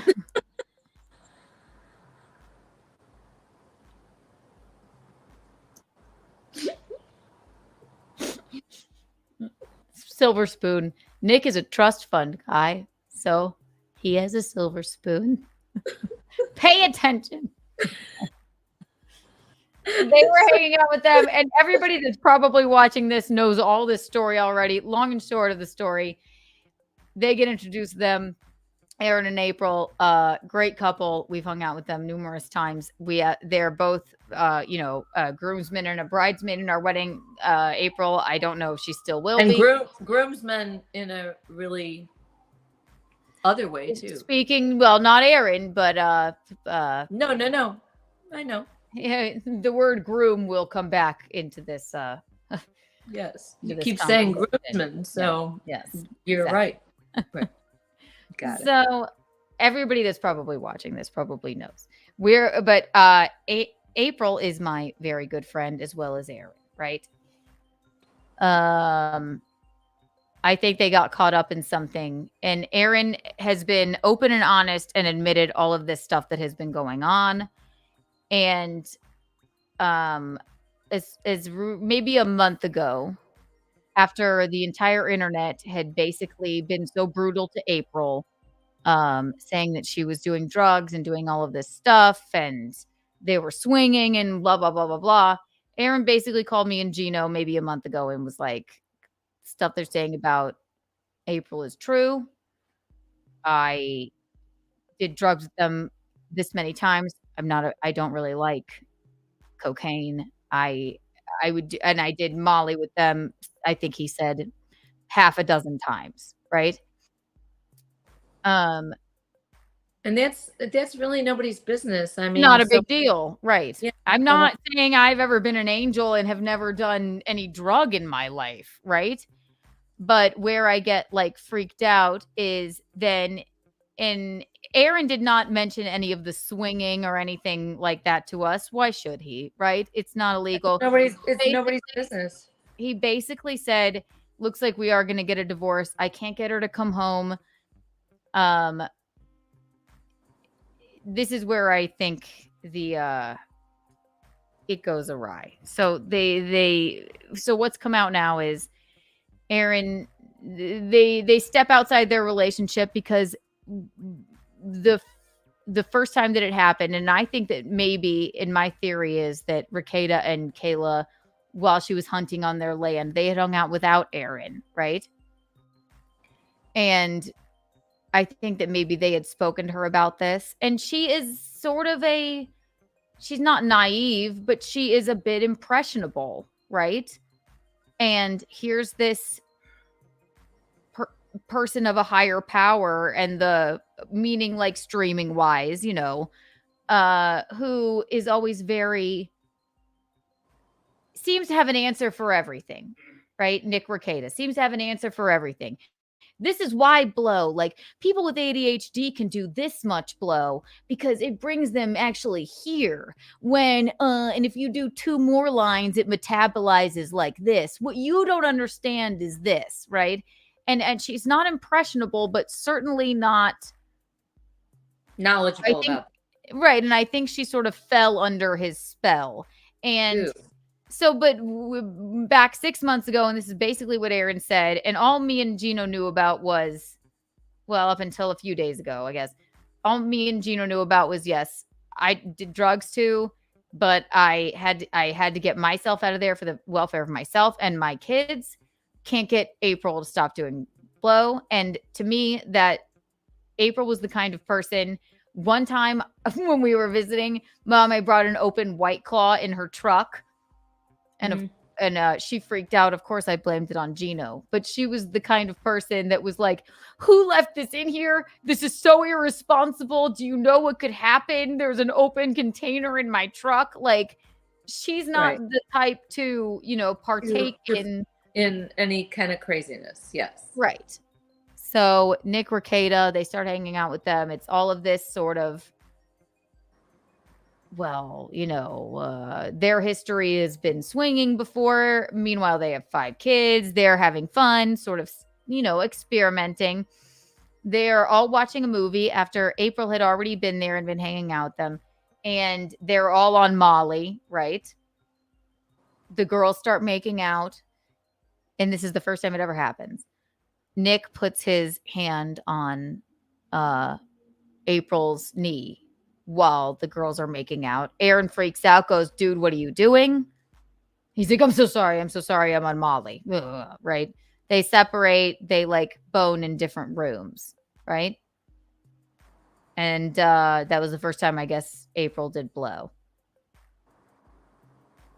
And she liked it. Well, no, I don't know. I'm just your face just makes me feel like I'm boring you. Keanu, I'm just listening intently. What do you want me to do? It's because you're so tan. I'm just waiting for the story to unfold. Okay? I know. I'm just trying. I know your face. It's so hard for me to look at you. I'm just like, yeah, I'm scared of how tan I am. Why? I don't know. I never got this tan this fast in my life. Something's turned in me. Let's not talk about it anymore. Don't talk about my tan. I'm frightened of it. I love it. Okay. So, don't think anything of me. I'm just listening, Keanu. What do you want me to do? I just have this face. It's a goofy fucking face. Sometimes I look stern.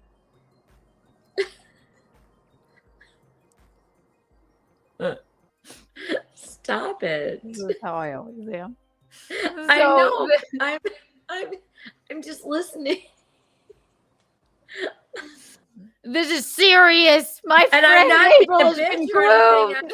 I'm not being bored. I'm not being a bitch or anything. Like, I don't want to talk about this. I'm just like listening. Okay, good. So I'll continue.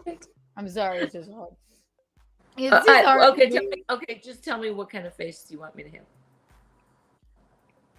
Just eyes, well, I can't make you make a face. Well, just you want me to relax my face?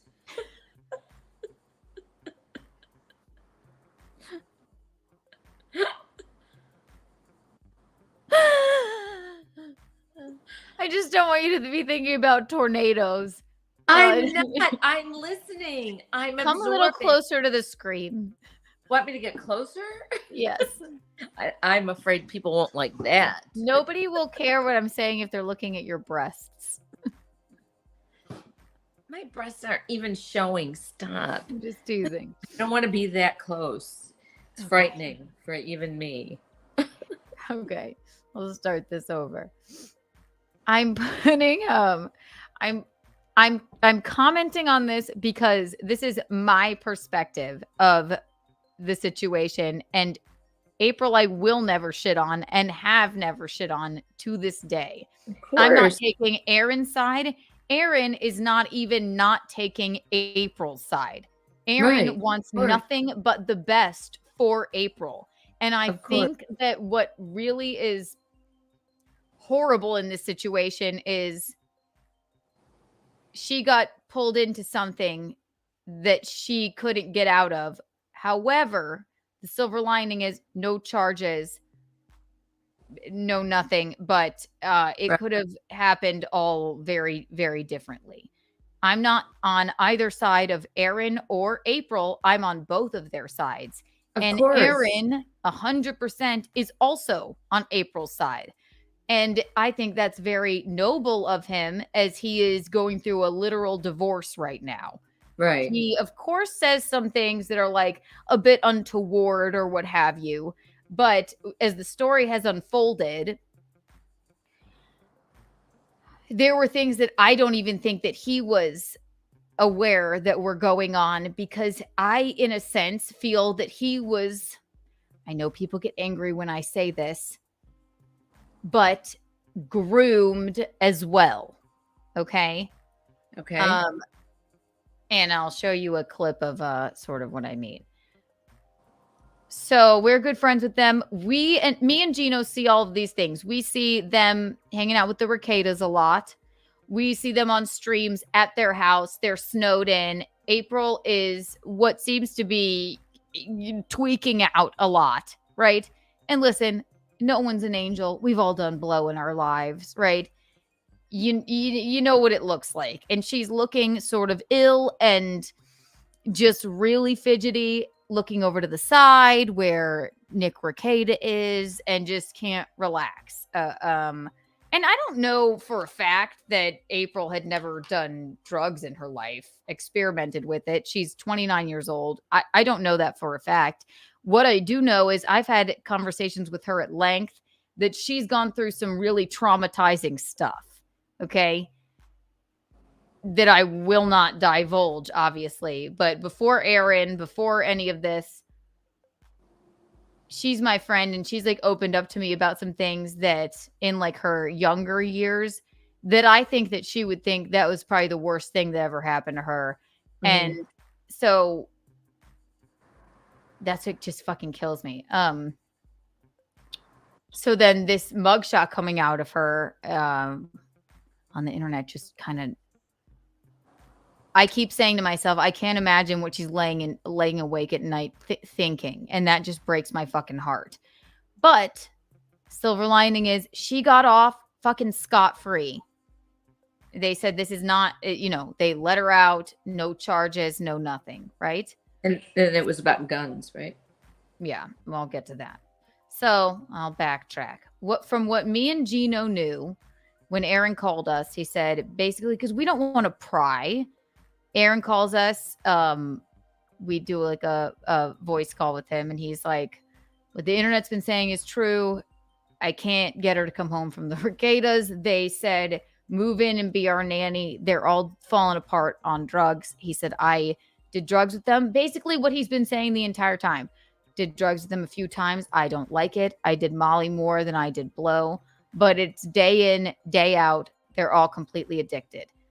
I can't get April to come home. Said nothing about swinging. Said nothing about hooking up with Kayla. Said nothing about that. We're like, we're here for you, buddy. I eventually, obviously, of course, I'm going to text April. But I want to give her time too. Mom with me, like when I was going through, and this is a completely different situation, right? But like when I was in an abusive relationship, right? Yeah. Sort of alienated me from family and friends, and I was not in my right mindset, right? Right. The entire world eventually is the enemy. And then like, and if somebody tries to help you, fuck you, you don't know what's going on. You have no idea. Right. like, fuck you. I'd rather, because they alienated you from your whole world in the first place. Right. You're not seeing correctly. So I was trying to be very gentle. I eventually get a text back from April. She says, I know I've been distant. I know I've been like that with everybody, but Aaron's been so nasty, and I did love his children so much, and blah, blah, blah. I said, just call me. And that's what I had been saying the whole time, going unanswered. I said, call me. We don't have to talk about anything heavy. Just call me if you need a laugh or get out of, I don't know, the fucking Whatever situation you're in, right? Weird house. Just step outside. I'll make you laugh. I know I can, or just like a conversation. We don't need to talk about Aaron or Nickrekieta or just Kayla. A little comic relief. Just a little relief from the circumstances. Right. All I want is just to hear your voice, and then eventually. This was maybe 2 weeks ago now. She goes, I know I've been like that with everybody, my family, everybody, which tells me she's being completely alienated from everybody. She's quit doing Aaron's show, has moved in with the Rekietas, if she wasn't already had moved in with them. And she's being completely just shut off from the entire other world. So all she has is, in her brain, Aaron's a monster. Nick is telling me this, and I have no contact with anybody else. But those people are her family, and gave her a home when she didn't have one, right? But she did have one. Mm-hmm. But it's not her fault. She's just being completely manipulated. Sorry, you want to say groomed, you want to say manipulated, I don't care how you put it, but that's obviously what's going on here. So Aaron calls us, tells us, this is what's going on, blah blah blah, and we're like, we're here for you, buddy. And he was like, could you fill in Thursdays? Could Gino do Fridays? We're like, yeah, we don't care, of course we'll do that for you on Steel Toe Morning Show. Yes. It all unfolds as basically that we don't hear much. Aaron is basically going on his show and talking about only from his perspective, just being very respectful. He's like, this is where I fucked up. This is why my marriage is ending. I'm not going to say anything about Nick, Kayla, or April. This is where I fucked up, yada, yada, yada. But he has a show where he talks about his life, correct? Mm-hmm. But that's very respectful. It comes out live on the air, right? When he goes on Misery Loves Company with Kevin Brennan, also known as Neil Brennan's less successful older brother, comes out live on the air. The Nickrekieta, Kayla Rekieta, and April have been arrested. So then shit hits the fan, and now Aaron can say basically everything that's been going on. And he didn't admit to the swinging or anything. He called me and basically said, yes, and I have hooked up with Kayla. And I went, oh boy, really? I'm like, well, do you think that April and Nick have hooked up? He's like, I don't know that for sure. But of course, that's eventually what transpired. They basically all sort of agreed to be in this swinging relationship, right? Oh my God, and I think it was going on for a lot longer than... I think it was in the plan of Nick and Kayla far before they even knew it, Mm-hmm. So they sort of both just traded wives. Now, I'm listening, Kiana. I know. I don't know how to respond. Does this make sense so far? Yes, I'm not an idiot. No, I know. Okay. And just let me I'm gonna pull up a clip. This is the first time that and I just saw this today. This is the first time that Nick, and this is way before all this happened. This is the first time that Nickrekieta meets April on a stream, and it might have been one of Chrissy's streams. I'm not exactly sure. I think Alex Stein was there as well. Hang on, let me look. If I can find it.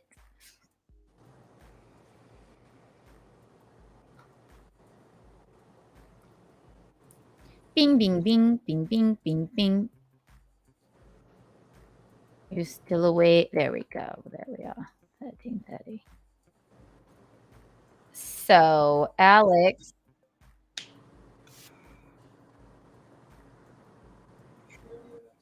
Bing, bing, bing.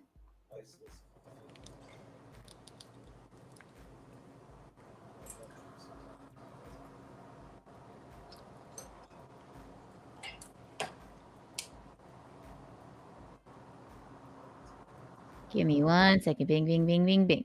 Okay. So this is 100 million years before any of this happened, Michaeline. Tell me what you think this looks like. Okay. Let's see. Present. Share screen.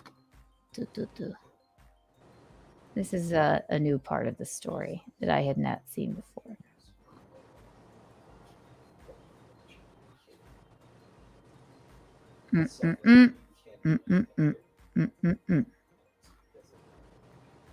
Honest you're being, but you, and I really respect you too for saying that, you know, you're not innocent in all this. But let's go back to how this started. You guys, do we have the Chrissy Mayer clip, guys? Do we have that? Where let's talk about, we'll pull it up. Let's pull that clip up. So this is the first time Nick, and I was on the stream. I was on the stream. That's the first time Nick and April technically digitally met. Is that the first time? I think we're going to play the clip. Do we have it? And this is going to happen. This is going to be a thing. Okay, so this is Chrissy connecting the dots. So. Yeah, well, I already DM'd your. And again, watch Aaron's face after the clip is played when they come back to it. Okay. So Mickey, that's this is Alex and Aaron watching this clip. Okay. That's Nickrekieta. There's I know April. who it is. I got it. Okay. Oh, okay. I'm just making sure. Okay. All right, 1 second. Here we go. Husband, so we're gonna make this thing work out. Good deal. I'll go back to a little bit here. The school and the church sometimes, and you know we're seeing that now with. Sorry. Gonna get a pretty decent one now. Crisis of conscience, if you were, and then also I have to go on the air and do a show that talks about my life. Yeah, but you're going to be fine, Aaron. You already had one wife, your second wife. I'm sure you're going to have a third wife. I'm not just saying that. You're going to have a third wife, dude. Let's be real. So, I mean, let's not play games. I mean, you have fans. Now you have an audience. You're probably going to get a pretty decent one now. Your third one might be the lucky charm. You know what I should do, Alex? I should date another fan. That's a great idea. I know. Well, it worked out the first time. Well, I guess, was your original wife a fan, or she knew you before you even on the radio? I was on the radio in a very small town when I met her. I think I was working my first radio job. Was she a fan? Was your first wife a fan too? No. Oh, okay. No, I met, I don't even remember. I met my first wife just at a bar in St. Cloud after my cousin's wedding, I think. So it was just. Well, listen, Aaron, like I said, I really respect how honest you're being, but you, and I really respect you too for saying that, you know, you're not innocent in all this. But let's go back to how this started. You guys, do we have the Chrissy Mayer clip, guys? Do we have that? Where let's talk about, we'll pull it up. Let's pull that clip up. So this is the first time Nick, and I was on the stream. I was on the stream. That's the first time Nick and April technically digitally met. Is that the first time? I think we're going to play the clip. Do we have it? Meaning on the computer. He didn't finger her yet here, but it's going to happen. This is going to be a thing. Okay, so this is Chrissy connecting the dots. So. Yeah. Yeah. Look at there. There he is. There she is. Just a young, lovely lady. But were they flirting with each other? What's that? Were they flirting with each other? I think, look at this. I'm sorry. I have trouble being nice to this freak. I think he's like, I've already spoken to your husband. I think he got one look at her. And this is long ago and went, I'm going to figure out a way to fucking. Gorgeous. Right. Look at him. Basically, what this is this is before they even met at the show that they were all on. I think he went, they live in Minnesota. She's got a husband, but I don't give a fuck. And I'm a fucking degenerate. And I'm going to groom the shit out of her. And I don't care about this guy over here. So that's just my opinion. But anyway, I'll continue. Does that make sense, Michaeline? Yes, Keanu, it makes sense, but I need to see if they were flirting or what they were doing. It's a quick clip, but yeah. Okay. But obviously, Chrissy picked it up. I want to see what she picked up and why this is going to be a problem. At this point, she had no idea. You wouldn't notice it until you see it all unfold, you know? So this is way before they met, right? And then Chrissy, of course, because of the tragedy, had to leave the show in Minnesota. And so she had Nick fill in for her. Remember back in October when Chrissy's dad was murdered? Yeah. Yes. Okay. So she called Nick and said, "Oh, seems like an okay guy to meet." And you would not notice this kind of like weirdness unless you were looking back, right? So you won't see like a major flirting moment here, right? Well, I'm just wondering. That's all. Yeah. So this is way before the fact. Okay, here we go. DM'd your husband, so we're gonna make this thing work out. Good deal. So he says, "I've already DM'd your husband, so we're gonna make this thing work out." All right, okay. Hot tub streams on my locals, and I tell you when it's. This could have been really bad. I would have had no idea. Also, being from Minnesota can confirm you're correct about the cold wind and shit. Yeah. Wait, are you in Minnesota also? Hell yeah! I think my husband Aaron had you on our show at one point, or you were on his show. You two did something together, but yeah, we live in Minnesota. So you know, yeah. Aaron who? Yeah, that's enough of it. So from the start. So that is something I hadn't seen, but that was like basically their first introduction, right? So, yeah. Oh, you live in Minnesota. Eventually they get the meeting.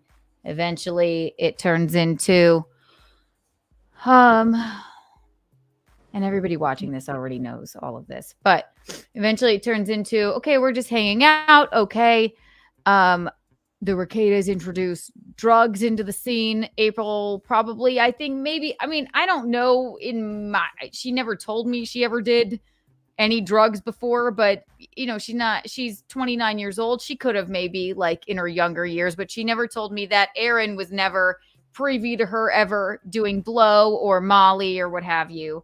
And from what Aaron said, he was like, it was that first night where they were on Molly, and then where Nick put his hand on April's knee while the girls were making out, right? Then they both go into separate rooms. Meanwhile, they don't know what the Rekietas are doing. So they go in one of the rooms and do a little blow because Nick had set it out for them.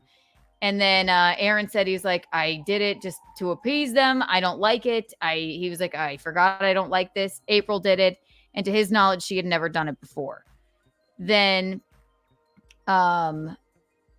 Aaron basically said, so then he's laying there in the bed. April goes downstairs to just talk to Nickrekieta. And all of a sudden, his wife, Kayla, comes in topless and is showing him pictures of her family. And he was like, oh, all right, I guess this is odd. This is odd. But definitely seems like a distraction. Wouldn't you think? Your wife went downstairs to talk to the fucking cult leader. And then his wife comes up. Hey, Aaron, don't look. Why don't you look at this picture of my grandpa and also my tits? Right? I think in hindsight, I think maybe even Aaron's thinking this now. He's like, is this lady flirting with me? Or we were looking at, she doesn't have her clothes on, but I don't know what my wife's doing with weirdo Rekieta downstairs. So that's all neither here nor there, right? Eventually, then after that, they go to Vegas. April can't get it off of her mind. She was like, that was really exciting. Somewhere along the line, as they hang out with them, they decide to like, yeah, all right, I guess this is normal. We'll trade wives. But meanwhile, Aaron isn't on the drugs that they're on. You know, he was some of the time, but mostly not all of the time. And that's where it gets like sad for me, is because I know April, and I just know her to have really fucking loved her stepchildren and really enjoyed the life that she was living with Aaron. We thought they were a great couple. People accused us of swinging, but as you can see, that would have never happened, right? Like, it's not illegal to swing with people, but I think Nick had it in his brain. I'm going to have my wife distract Aaron so that I can get April to, sleep with me and also become one of my, concubines, right? Does that make sense? Not really. Okay. I'm going to be honest with you. Okay. I think Aaron I understand completely. I think Aaron. You know what I'm going to say, right? Say what you think. Yeah, from just hearing from my to be responsible for what they're doing. I'm not leaving April out of responsibility. And yeah, that Nickrekieta is a sleazebag. You can see it right on him. Yeah, look at him. He's a complete creep. I don't give a fuck if drugs are involved or not. Everybody's consenting adults, and you need to make your decision as such. Okay? I'm sorry. What the fuck are they thinking? Don't do it. You mean all of them? Yeah. All of them. Yeah, all of them. Sorry. I'm happy to have your opinion on it. That's just my opinion on it. Does nobody, even if you're taking drugs, there's some sense of having a clear mind about what you are about to engage in. Mm-hmm. And what this is happening with this couple. They could have been the people who are facilitating it, but you are adults and get the fuck out of there. Well, that's what Aaron did, right? And Aaron has never said, he's like, I am an idiot. I've made major mistakes. And then it turned out that he couldn't get his wife out of it. But I think it was a sort of... She's a responsible human also. I know. It's hard for me. I'm not saying anything mean about them. I like them both very much. I've never met them, but I've seen them with you guys. And I've met them on here. Okay. Right. They're very sweet. They're very nice. But hey, I'm too nice or whatever. We are all consenting adults. Fucking grow up and be a consenting adult. They were, and that's exactly what they were, right? April included. I'm not trying to talk to her about her like she's some underage little lamb or something. She 100% consented in all of this behavior too.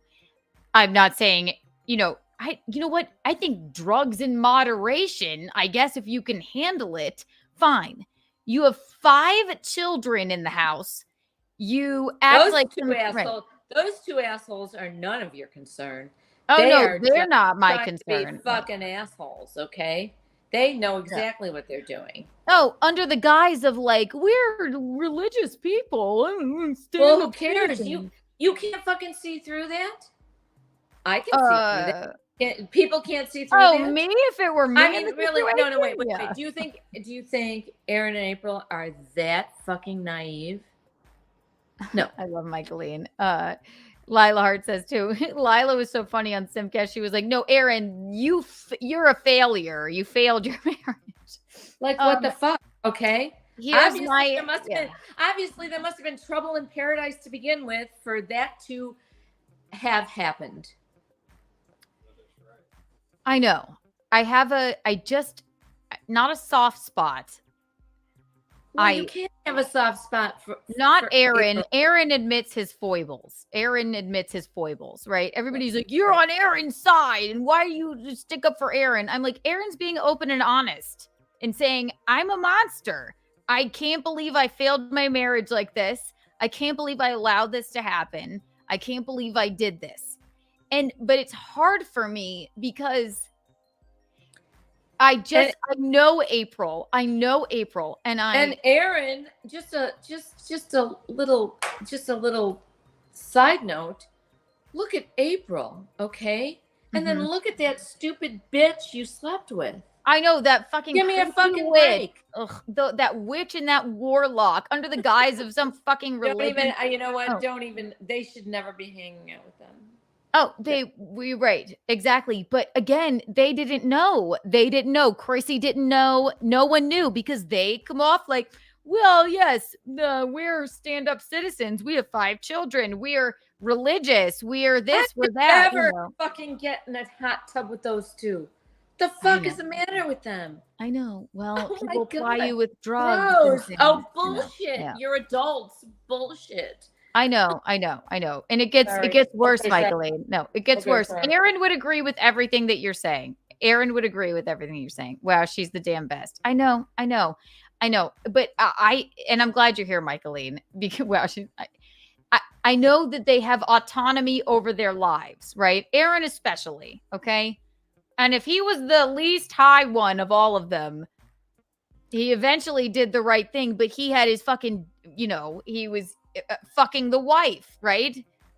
He was essentially being distracted by the wife. Right. It was unstoppable because he was so distracted by her. I'm not going to blame Aaron. He has already taken. You don't so have to much blame blame him. You don't have to blame him. for it. I'm just saying, it's the unstoppable man who's distracted by the woman, the harlot woman who's going to distract him because he can't keep his dick in his pants. Bullshit. Oh my God. Oh my God. I know you agree with me. Well, in a sense, I suppose he should have gone, we're getting the fuck out of here. Yeah, we're not doing this. No more blow. I don't want to fuck that creepy witch. And you are coming with me. I don't give a fuck, but I'm taking you. That's it. Yeah. Now that you say it, I guess he could have gone if he were the least high one in the situation. I wasn't that high. Yeah. Not that high, but like he only did where they were doing drugs every day. He did it a handful of times because he doesn't like it. They all right. together there every day. Why? That's what I'm saying, because they decided to trade wives, Mickey. Right. But yes, they all have autonomy over their How many lives. times? How long were they trading wives? Over the course of, I guess I may be speaking out of school, 6 months, I guess. I don't know. No, maybe they met 6 months.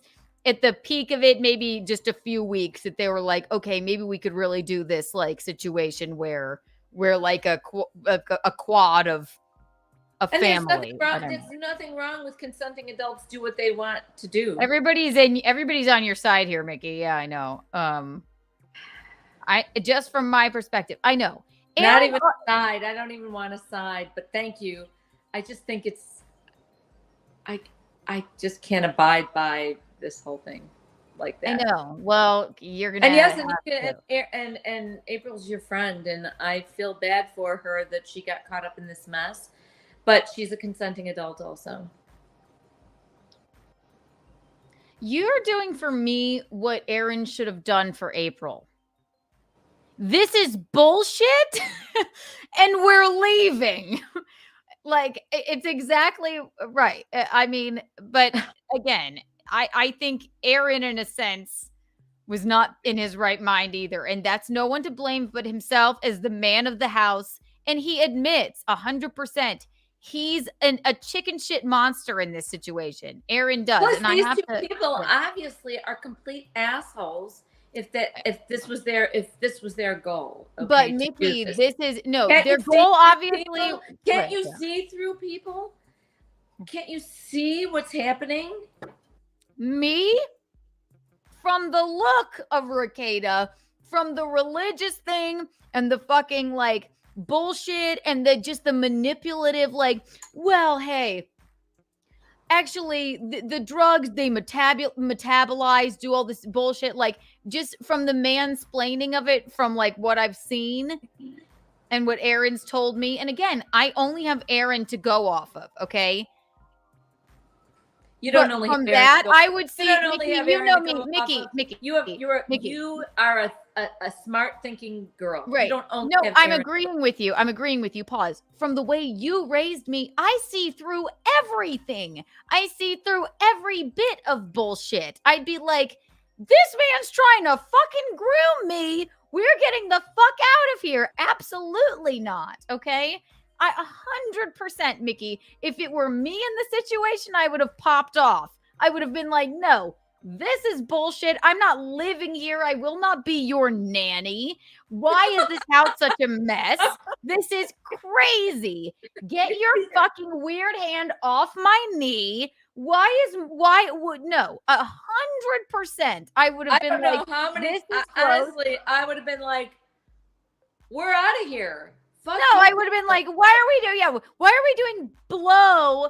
And why is my husband making your children SpaghettiOs?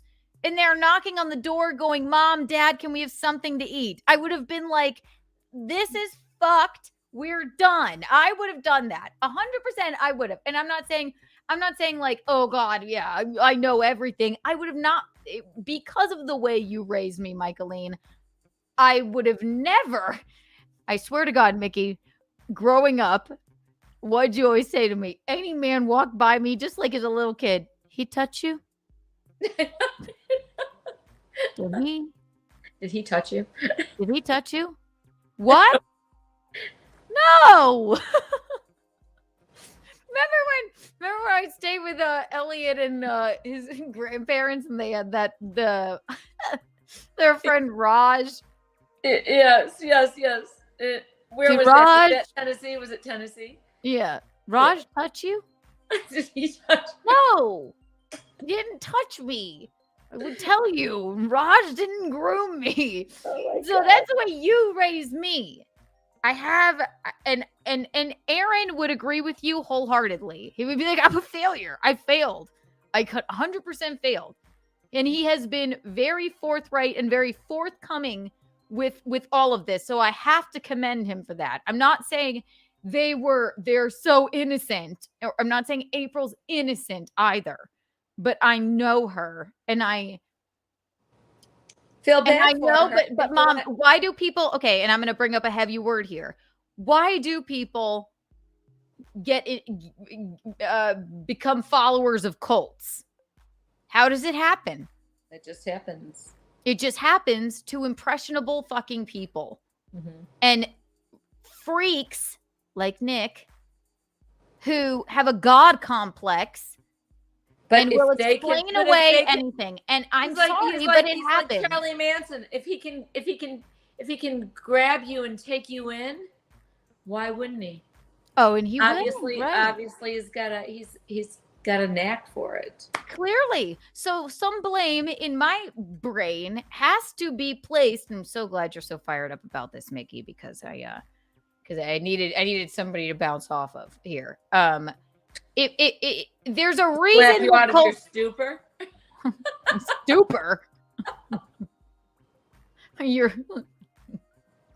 just calling me stupid? No, somebody to slap you out of your stupor. I'm not in a stupor. I'm incensed. I'm mad. My bridesmaid has been indoctrinated into a fucking cult, and still, I don't even know if she's there. Damn or it! not. Like. Now I'm down one bridesmaid. I'm down a bridesmaid. Feel bad for me. April, if you're watching, please come live with me in Bisconti. We won't give you drugs, and you can stay here until the wedding, please. Anyway, there's a reason that people fall into the cult world. I'm not saying he had a cult. But there's a reason that happens, okay? It's Minnesota. You don't know what the fuck. Yeah, their brains are frozen. Maybe. Right. Because it's Minnesota. I'm not placing, I want to make it very clear. Aaron has been very honest. He's not placing zero blame on himself. In fact, he's placing a lot of blame on himself. I'm not placing any zero blame on April, okay? But I want to be very clear. From what I think and know and have been hearing for months from Aaron and a little bit from April, not about the Rekietas or just everything that's been going on, because I've been privy to it for a little bit longer than the masses. I think Rekieta's a bad guy. And I hate that name. It's like Rekieta that rhymes with cicada. Exactly. Hopefully he only starts a cult every 16 years, you know. Rekieta. It's I thought it was cicada. Now you laugh. Cicada. He wasn't fucking only every 16 years in that house, was he? With all that. Wasn't it funny? It was a cicada joke. It was. I just thought it was I don't like his name. I don't like his face. I don't like his ideologies. I don't like his drug addiction. And I don't like any of it. So, not placing zero blame on any of them. Aaron has already, he said, I am to blame for this. I failed my marriage. At least Lila has said, whatever. April, I don't know what she's feeling right now. But from being in a situation where I've been alienated from my entire family, from all of my friends, different situation, but I from when she texted Visconti back the other day after all this was going on and was still sticking up for the Rekietas, that tells me she's still not in the right mindset, and that breaks my heart. Did you know that, Mom? Yes, I know it now. No, I just know it now. So she texted Visconti back the other day, right after she got out of jail with no charges, no nothing, because why would they charge her? And he said, "We're here for you, sweetie. You got a basic, literal jail at a free card. You know, blah blah blah. Just the nicest thing. Like I've been saying to her, exactly the same thing. Right? I fucked up my. Look, here he is. Yeah, see." And she knows. I'm not trying to say that in those words. But he did. I'm just saying, you guys are consenting adults. You ought to be able to get your shit together and get out of a situation like that. That's all. I'm not saying you fucked up. I don't. No, he did 100%, and he knows. No, I'm not saying that. I just don't. I just think you're consenting adults, and you should know. Okay, not right from wrong, but what's going to be right for you and wrong for you. Not right from wrong. What is going to be right for you? That's all. What is right and wrong in Minnesota, though? You'll have to ask your Minnesota friends. Right. Maybe they just don't have because they don't. I don't think you're normally just like every single day. There's, it's too much cold. Exactly. He knows it. He's admitted it. It's not. I'm not saying that. I'm not saying you fucked up. I'm just saying you guys need to be adults and know what is going to be right for you. Right. And obviously this was not right for anybody. So let me backtrack here. So yes, after those horrible mugshots come out, I think I sent it to the family, right? And by the way, I don't think April looks that bad, but what kills me is she looks sad. And like, it just breaks my heart. The other two look like drug addicts, which they are. And April at that point was probably a drug addict as well. But her face just kills me. And I'm sorry to be emotional about it, but she's my friend, much like Aaron. But I would hope that she walks out of jail, right, and goes, wow, whew, let me rebuild. Let me go to my parents' house. Let me rebuild this, right? And no one knows where she is, right? She hopefully is at her parents' house, but she actually answered Gino. And he basically said, we're on your side. In 5 years, this will be a funny story you can tell. Rebuild. We love you.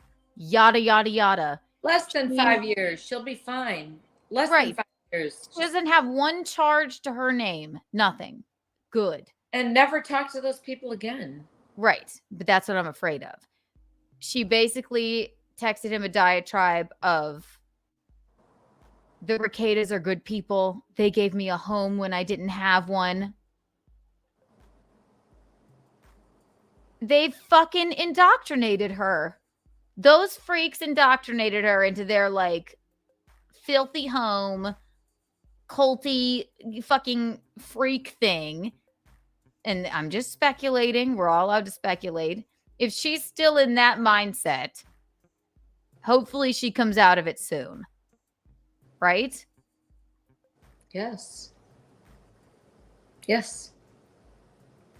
And I don't want to place blame solely on them. You don't have to place blame on anybody. You just have to be an adult, and it's nobody's business, but they need to. April needs to move on from them, and that's all. You guys can't. It doesn't matter what you think or what you say. She's got to do it herself. No, I know, but everybody else gets to comment on it. So I thought somebody that was actually her friend would comment on it. So that's what we're doing. I know. I get that. I get that. Where else was I going with this? I say the word. I'll go back on this. So Aaron is basically out of it, telling people, everybody about the divorce and what have you. Only talking about. He probably doesn't even really want to or need to talk about it anymore. He's just got to pull himself together now, too. Aaron is trying, but also he has a show to do where he talks about his life. And okay. Yeah. So I don't, and people are talking about it. So why not get it right from the source, right? Well, I think he's done that, right? But things shit just keeps coming out. So well, you can't blame the man. No, I wouldn't talk about it anymore. I know you tell me not to talk about anything either. I know, but sometimes we have to.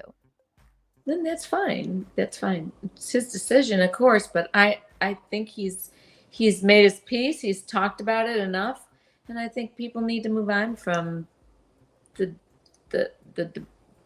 debacle. Okay, well, here's the piece too. Why let somebody else that is going to talk about it anyway get the views for it when he has his own platform to talk about it? I understand that. I understand there are views involved. I get that. I understand. But I think that'll die down. And it will. It's only been it's been less than a week. Yeah, I think that'll die down. Let those idiots get whatever little views, but they don't know the real story. So I think he can stay above the fray, and still have his people, still have. No, he has more people than ever, Michaeline. He's got 17,000 or 1,700 people watching at a time, which is I mean, right. So why not because so he can be on his apology tour. Lila, if you're still here, you are Michaeline and Michaeline is you. He's not on an apology tour. Aaron, that was a joke.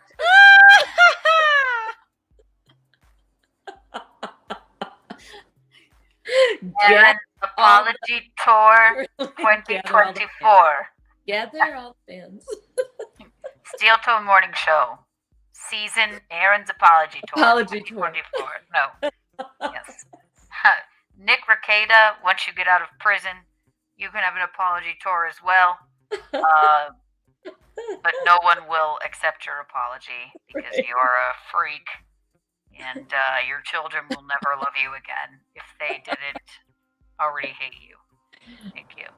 Oh, God. How do you tie a strong noose? How do you tie a strong noose? What, you weren't doing bondage at the Rekietas?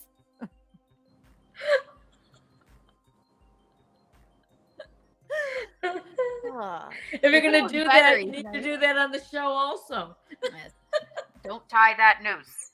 Just continue on your apology tour. 2024. It's Steel's Toe Apology Tour 2024. He's apologizing for letting April become addicted to drugs, but it wasn't his fault exactly. Nickrekieta is a groomer. Kayla is also a groomer of sorts. It's the apology tour.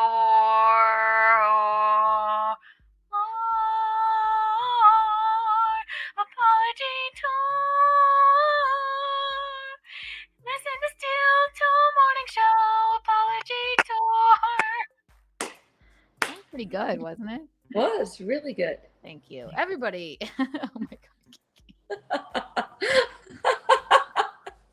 At least we made this fun. I'm not done yet, so buckle the fuck in.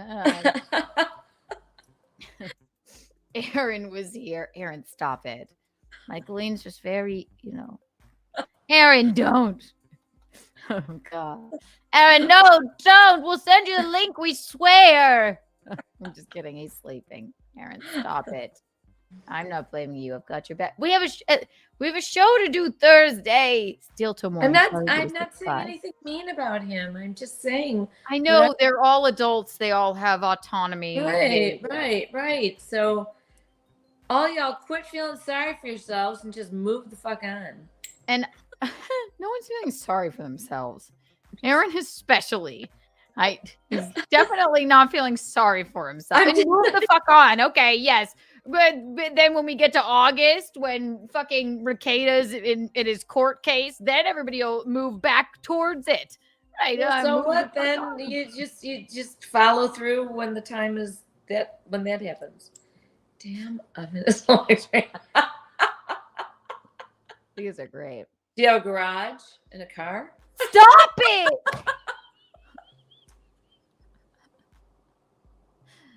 It's Colle.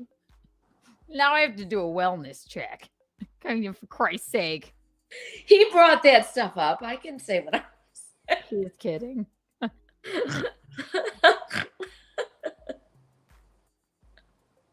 What? And then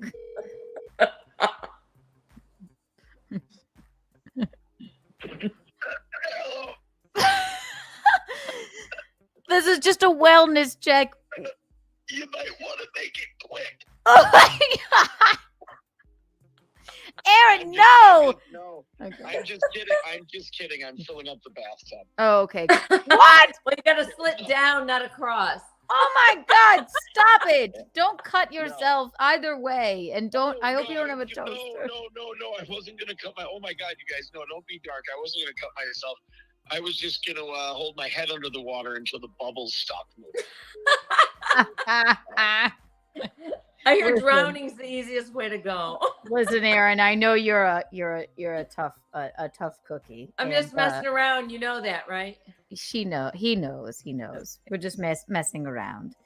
Get some sleep. Hey, real quick, if there's sleeping pills, the more I take, the better I'll sleep, right? No, take them as prescribed, please. No, what'll happen is you'll throw up. It'll just make you sick and you'll throw up.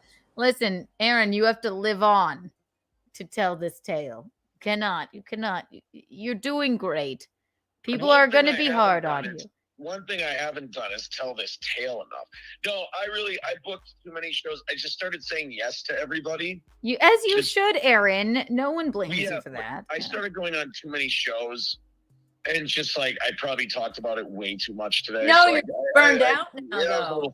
We didn't need you here. I just don't want you to unalive yourself. You're just burned out now. So just I just really that Nick is really persuasive. No, it's I had therapy today. I talked to a detective today. I did 2 people's shows and then 2 of my own shows. I probably overkilled it a little bit today. And then when that search warrant affidavit came out, that messed with me a little bit. I'm gonna tell Mickey about that too. I was just getting to that. Yeah, I mean, to hear the state that because again, I've been gone for 7 weeks, and to find out the state it got worse clearly after I left. Not because, I'm not saying it's because I left, but just there was somebody said this morning on the show, they're like, you sound like you have survivor's guilt. And I'm like, kind of, a little bit. Yeah, I know. I think you feel incredibly guilty. And no one's there to make the malnourished children SpaghettiOs anymore, you know? Yeah. You know what's funny is I saw some law tubers, like the guys who like made fun of the SpaghettiOs thing. And then they heard the kids have been hungry, you know, and they're like, holy shit, maybe SpaghettiOs thing was like actually like a legit, like the kids were getting food at least. And that's what I'm saying. I'm like, why would you make such a thing up? Right. Like, oh, yeah, it's fucking horrible what's happened. And I'm sorry. I think you're doing the right thing. Yes. But take a break. You know, you did great on Alex's show today. I just thought I'd, just for my own catharsis about April. And I wanted to explain to Michaeline because I knew she'd have some hot takes on it, but she, you know, she doesn't hate on you, but she's giving you tough love. Like, I think that you receive very well. Yeah, absolutely. And, you know, just so everybody knows, like Lila sent me a text after Simcast just to be like, hey, just want to let you know it's just tough love. You know, I hope you're okay. She was really, really nice about it. So right. People have their opinions and they're allowed to have them. And I would rather just tell people what I did and be brutally honest about it rather than people out me for stuff, you know, rather than me try to hide it. Like I lied about this for a long time to protect people. Right. And it didn't do me any favors. You carry lies around like a ton of bricks in your soul. Right. Why do you think Rekieta looks like the way he does? Oh yeah, the drugs, but also the lies. Yeah, but also the lies. So yeah, when I actually came out with all of it, there were times where I was like, okay, maybe I'm revealing too much and actually hurting some people. And I'm like, well, wait a minute. You lost a lot to these fucking people. You don't owe anybody anything. You don't owe anybody anything, but you do have a show 4 days a week that you talk about your life, and you're allowed to go wherever you'd like and atone and, you know, have catharsis as well. So I think, and you have not been walking around being like, I'm a saint. You're like, I'm a piece of shit. I fucked up. So I think that's the thing. A lot of people who don't like me and a lot of the people who are ignorantly defending Nick are having a problem with, because the same things they usually say about someone like me don't apply, because they can't go with the, oh, so you're the hero and you're the saint. It's like, go ahead and listen to what I said. Have I painted myself that way at all? Not at all. You can't really attack me because I'm attacking me. You don't hit me, I'll hit me, right? See, right. I know what I did. Like, being aware of what you've done wrong is one of the most liberating things you can have, because when anyone comes to you and goes, you know, you were a real piece of shit, you can be like, yes, correct. Exactly. And one other question I had for you, and then I'll let you go to sleep, but do not go to sleep for good. For good, please. I'm supposed to sleep with this massive head wound I just gave myself. Please don't do that. You're cracking us up. You haven't heard from April, and we have no word on whether she's at the Rekieta's or her parents' house, correct? I have no idea. You shouldn't know, I suppose, but I thought maybe. No, I don't want to know. I can't. Her and I are just mentally clearly on different wavelengths. And the last thing I said to her, I can't do it. I can't have these conversations anymore. They're not good for me. Good. Don't do it. I'm moving in a certain direction, and having contact with any of those people does not help the forward motion of that progress, so to speak. Well, I am not a prayer, but I am praying that she's at her parents' house taking a break and doing the things she likes, like hunting and, you know, hanging out with family and not doing drugs and all that. So, right. I mean, I hope so, but I also...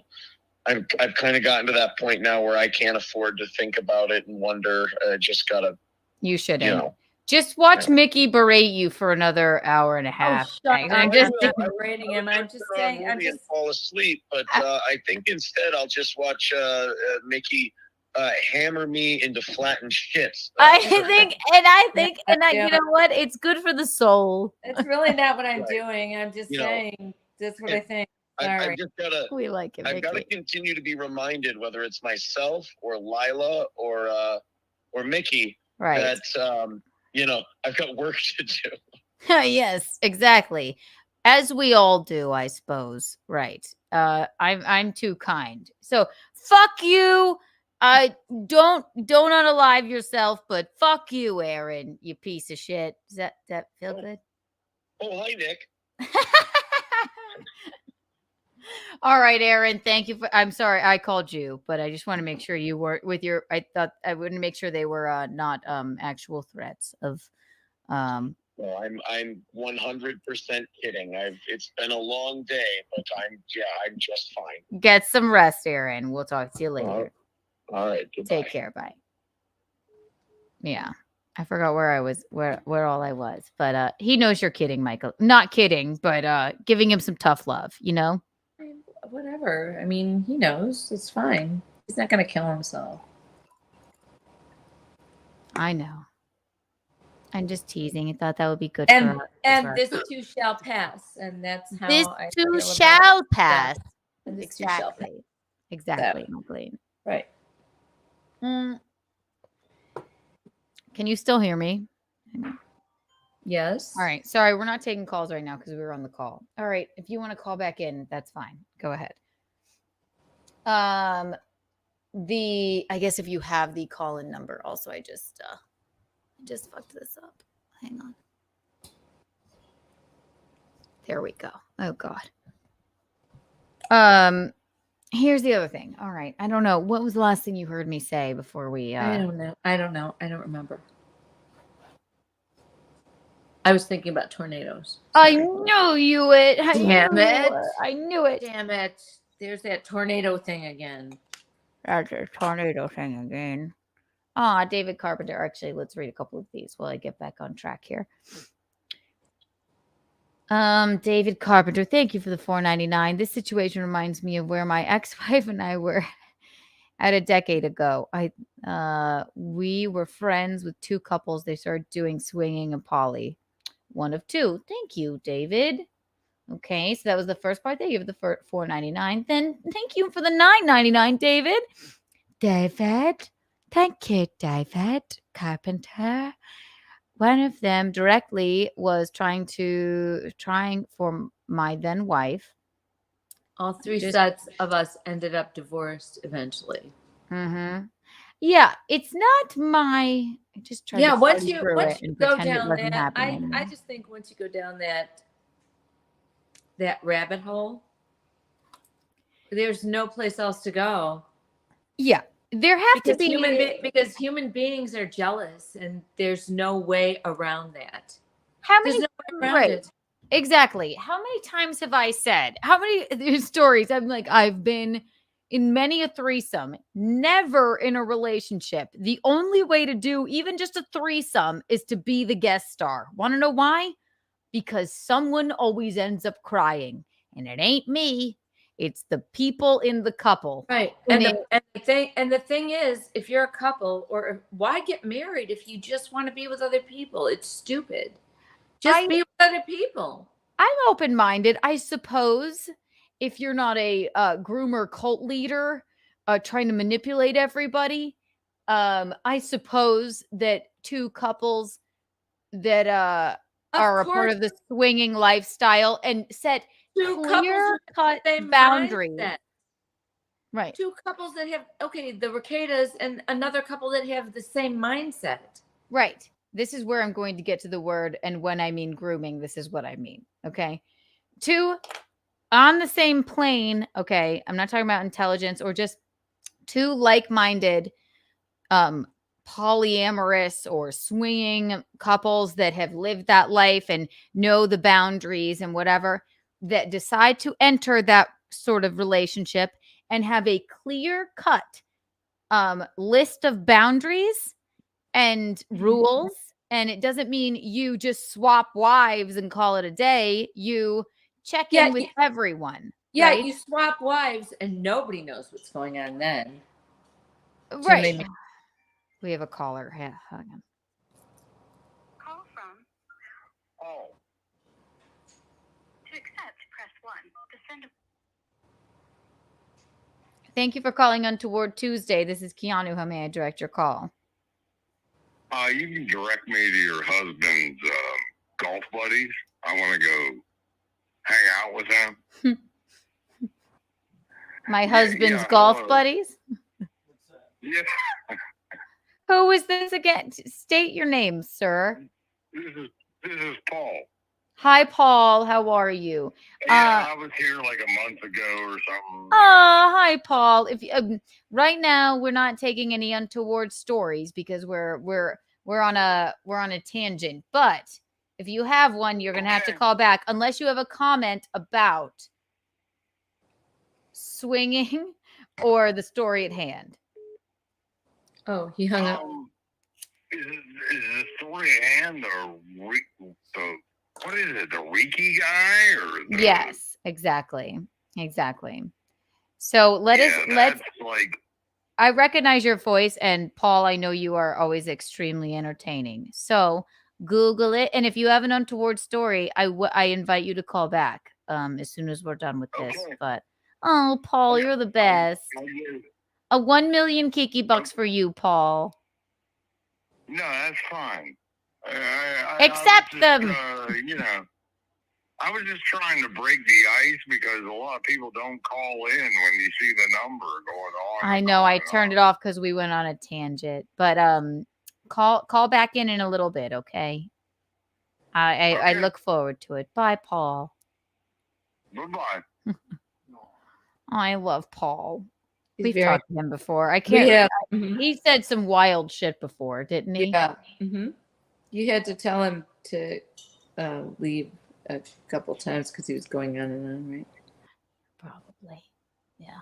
He didn't take his he doesn't you know how it goes, right? Yeah, whatever. It's fine. It's all as fine. we were saying though, yeah. This whole thing becomes the swinging lifestyle, and it has to be. I don't know if I believe in it or not. For me, likewise, I don't know if I believe it or not. If you want to sleep around with other people, you should just stay single and do that. Right. To me, I'm like, why have all the jealousy and the bullshit and the animosity and the confusing signals and married couples getting pissed off at each other and right, because we don't understand that, like, but apparently it works where it's like, this is the community, you go to I don't know, and this is the swinger, will swing with them. But they're basically not even just talking about swinging. They're talking about swapping wives and having like polyamory, basically. Yeah, right. Yeah. What I want to know is why the girls are kissing each other, but the men aren't. You fuckers kiss each other, okay? And let the girl put her hand on your fucking knee. Why did Aaron and Nickrekieta kiss each other? This is the thing, and this is what the fuck? All right. Why is it always got to be, the girls are kissing each other, and us men, our dicks are moving? You are fucking assholes. Also, if they're all on blow, how hard can you possibly How are their get? dicks moving?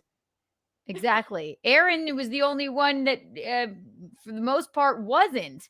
He said he did blow 3 times. So that would make sense that he could have sex with Kayla. Whereas Rekieta, who fucking knows? I have no idea. Ew. And his ugly mouth on me. Hey, disgusting. Also, what they're talking about isn't swinging. This is a full-blown, like... No, it's not swinging. They're not all together. They're not all hanging out with each other. They're not they traded wives, and they're in a polyamorous relationship. That's not swinging. Yeah, for many months. Or I think at the peak, maybe a month. And basically, I think he said 6 months. Well, from start to finish, the whole story 6 months, right? But then a month, like, well, they weren't like living there on and off. Aaron had to go home to do his show every day. April basically stayed there to be their nanny. that Rekieta fucked, Ooh, I guess. Who Yeah, wants whatever. to go fucking watch their 5 kids or any 5 kids? Why would you want to do that? I'll get to that. No one did watch the kids. That's the problem. Aaron saw the right. Thank you for the $5. Fuck you, dude. Okay. Oh, fuck you, dude. Fuck you, dude. Okay, cool. Aaron saw the writing on the wall and got the hell out. Thank you. Agreed. He did what was best for him and his kids. Agreed. 100%. Been there. He made an error. Yeah, he shouldn't have been there, but he made an error. 100%. And that is all, and that's what he said. How many And kids his- did Aaron yeah. have? 3, right? Oh, yes. Older kids, younger kids, what? His kids are younger. So Aaron dabbled in the drugs a little bit, a handful of times. So Whereas did Aaron and April have the kids, or does Aaron's ex-wife have the kids? Ex-wife. He admitted, I don't like this stuff. He's like, I did blow 3 times to appease them, whereas they did it constantly, morning till night.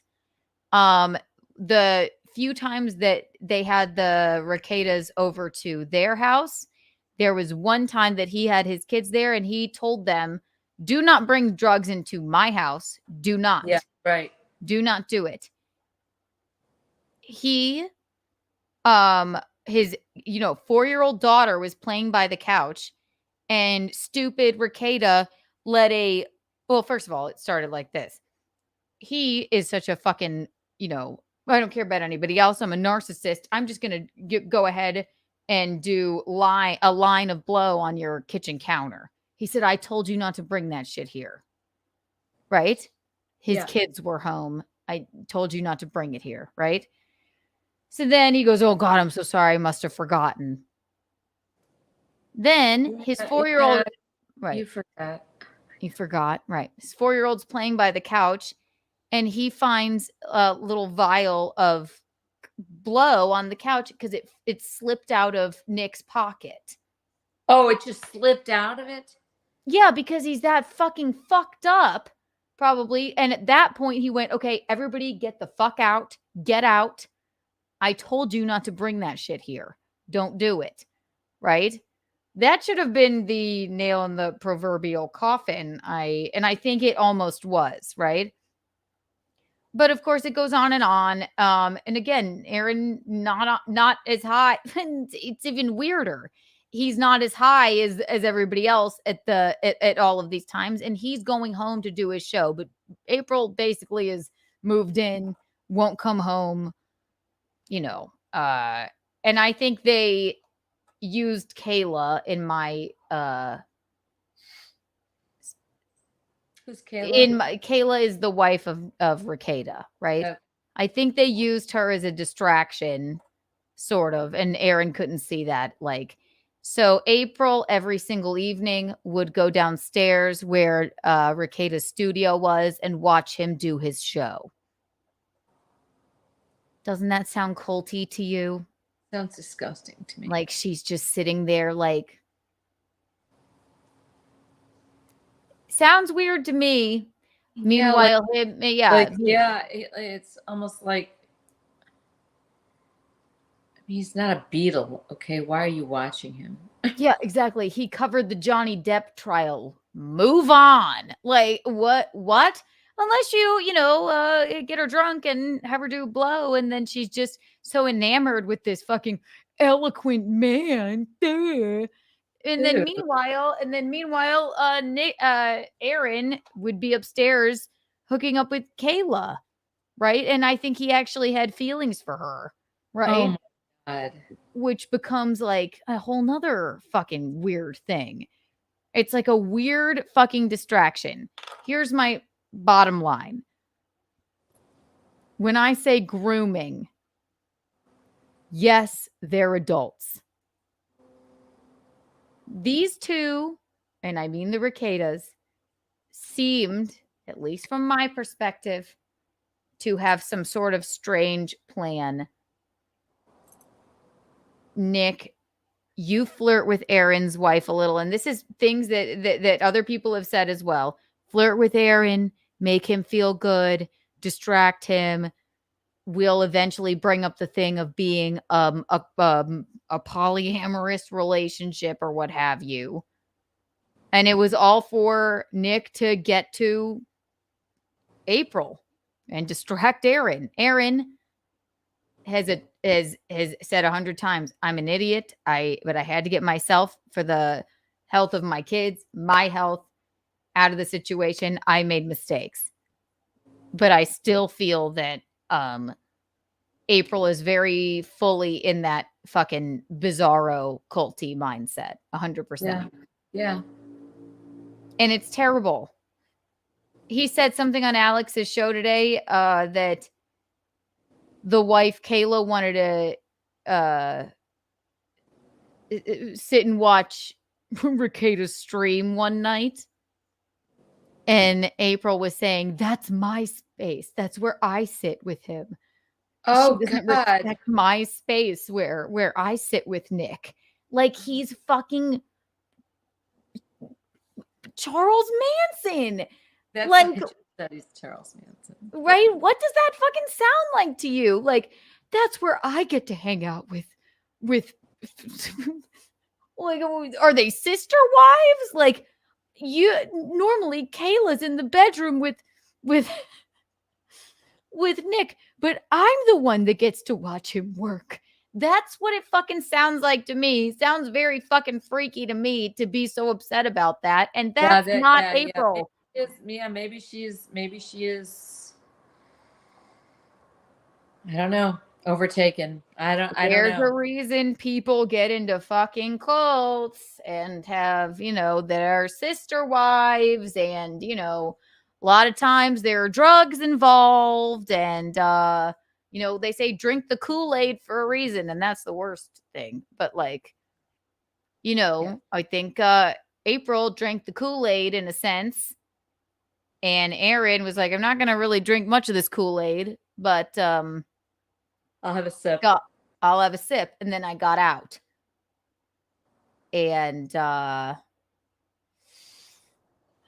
there's nothing to do in Minnesota, There's just, I know when it's cold, especially, there's nothing else to do but do drugs and blow. But just don't do it with a cult leader and his creepy wife, maybe. I don't know. We're not taking calls right now, guys. We're in the middle of something. And how would they know? How would they know? None of us knew. We were all like, duh. And Rekieta seemed like a very nice guy. He did. I don't even think I still think that he doesn't even think. I still think he thinks he is a nice guy and he has done nothing wrong. Isn't that fucking frightening? Yeah, it's just, I just can't relate to it. It's awful. You wanted to be here for this, so. No, I know. What? I belong here. Shut up. I know. I'm just saying. Well, I know it's a long story. I have let's see. Let's read a couple of these. Hey, Erica. To be real count, this stuff is all over the internet. Get with me and Discord. I know. Yeah, it's insane. It's insane. It's 100% insane. The other thing is people get on me about saying grooming. I don't know what else it is if it's not grooming. Grooming doesn't necessarily mean it's a like child. It's like what was the other word we used? Indoctrinated. Indoctrinating or manipulating. Manipulative. Okay, if it's not grooming, I know it's manipulating. These days, grooming is associated with a pedophilia or something like that. Right. I'm not saying that. They're all adults. But there is grooming. It's preparing somebody for something. And oftentimes, it's somebody of a higher power. It doesn't have to be that much older. But what is Nickrekieta? Look, he's got this much power on YouTube, and he's a streamer. Here's April, and she is younger and more impressionable. Come with me. How old is April? 29. That's not that young. I know, but Mickey, the power that he had in how old is he? I don't know. he's probably not even a human. So, like, It doesn't go by. It does not go by human years. I know. Yeah. Does the devil have an age? He's No, it's a fucking entity of. He does look like the devil. Yeah. He's got that scrawny, pointy face. Right. That's sort of devil-like and disgusting. Ooh. Yeah, exactly. And he didn't always look like that before he was overtaken by probably the devil. And a lot of my streamer friends are good friends with him. But I don't see one streamer saying like, okay, Camelot, right? And you don't know him, and I'll keep this short. He was commenting on it. He said, my thoughts on Nickrekieta because he was really good friends with him and probably still is to a certain extent. He said, you don't see one of them exactly defending him. They're not going, he's innocent, and I'll tell you about all of the charges and things and what's come out, right, Mickey? But he's like, I want him to just get some help, you know? Because clearly what's been transpiring isn't good. And I just want him to get some help. Nobody's saying, yeah, you're not completely addicted to drugs, swinging aside or whatever, polyamory, the grooming and whatever. I know everybody has autonomy over their own lives, but even Nickrekieta, I would suggest get some help. Whether the court orders it or what have you. But, if you can't recognize that you have at least a drug problem and you put your children in danger, then you are a real asshole. I don't understand why that's being allowed to happen. Why is not DC? I'm going to get to it. Yeah. So that's the other thing. Right. So then when all this comes out, their mugshots come out. We all thought, so they get the charges So were. Their kids should be taken away from them. They're not with them right now. Oh, good. As far as we know. Well, that's good. But are they out of jail? It's good to They have got it. bailed out of jail. Yeah, I think he paid the bail. So the mugshots come out. The internet goes wild, right? It's April, Nickrekieta, and Rekieta.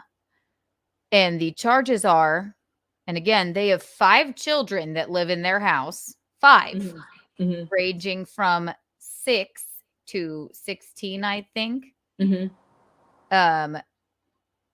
They get charged. The thing said possession for April, and then the other 2 possession, and then firearms. So I don't know how guns work, but if you have a firearm, I guess it should be a legal firearm, right? What have you. And then child endangerment. That's what those 2 get. They're never going to get their kids back.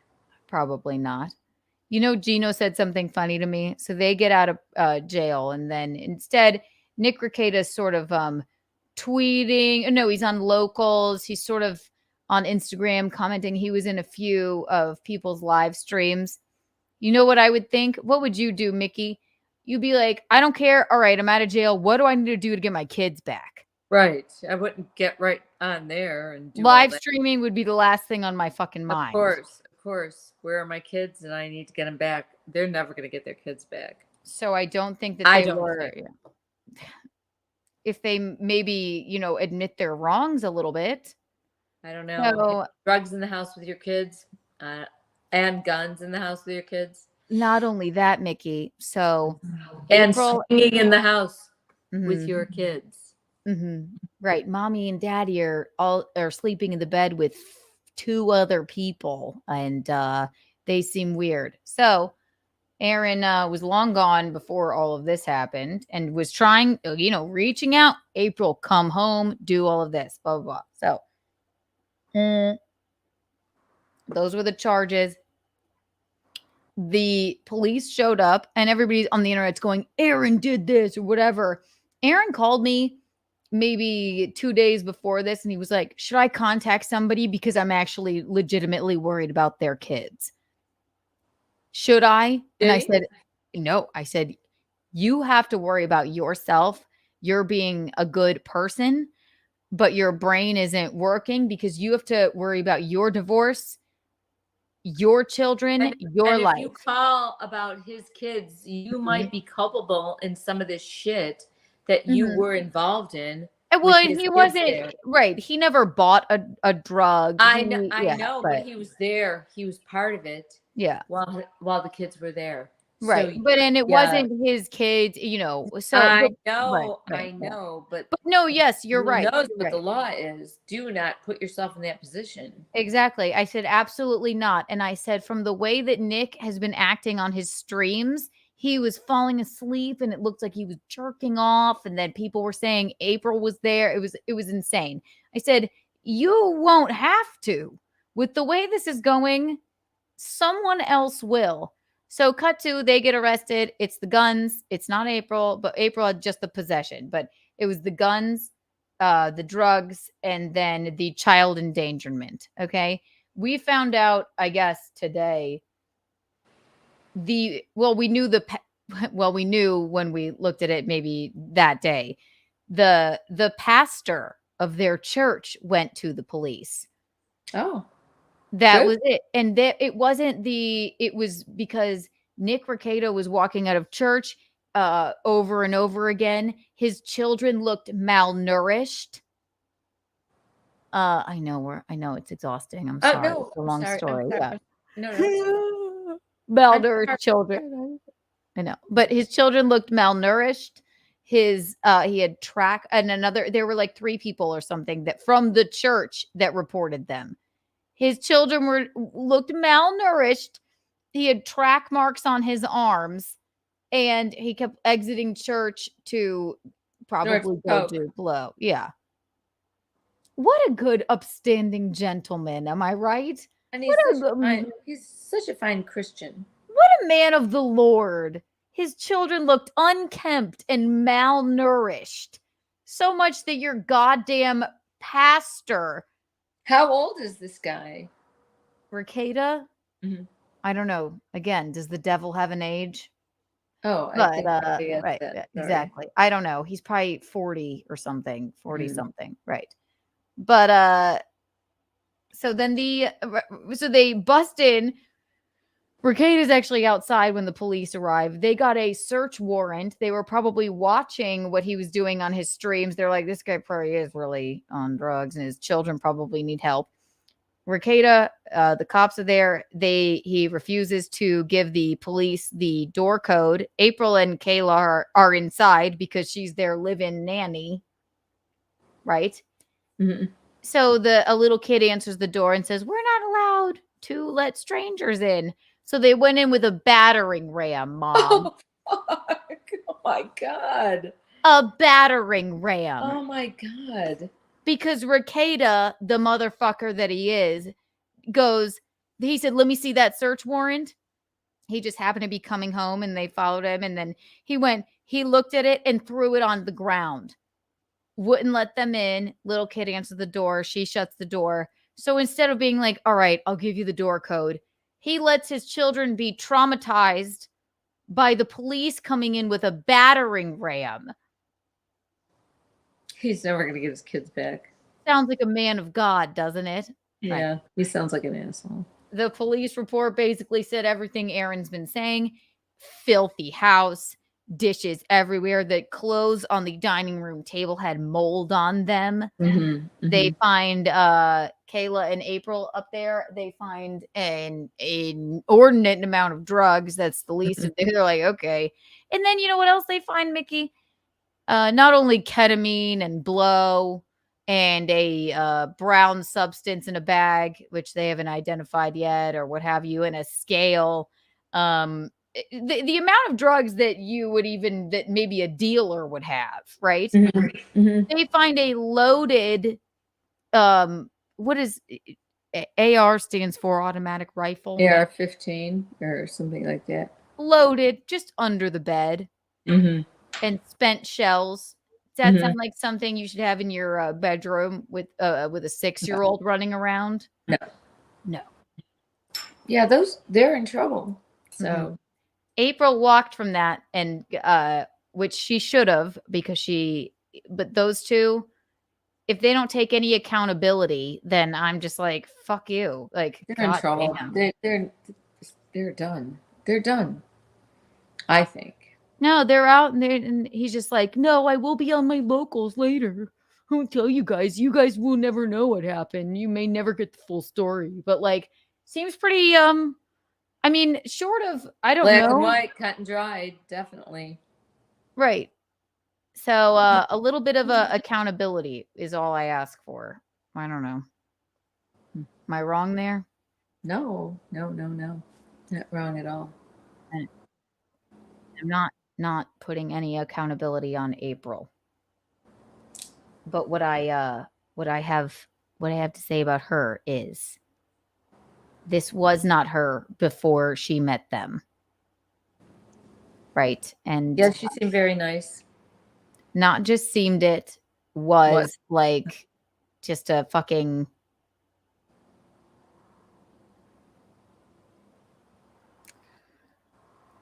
an incredible human being who was the sweetest, kindest, gentlest, person. And I think she got caught up in something, and I don't think she definitely didn't deserve it. And I know that she's an adult, but I have a hard time because I feel like she was, and I say groomed. I know it was, and I know it's a fucking heavy word,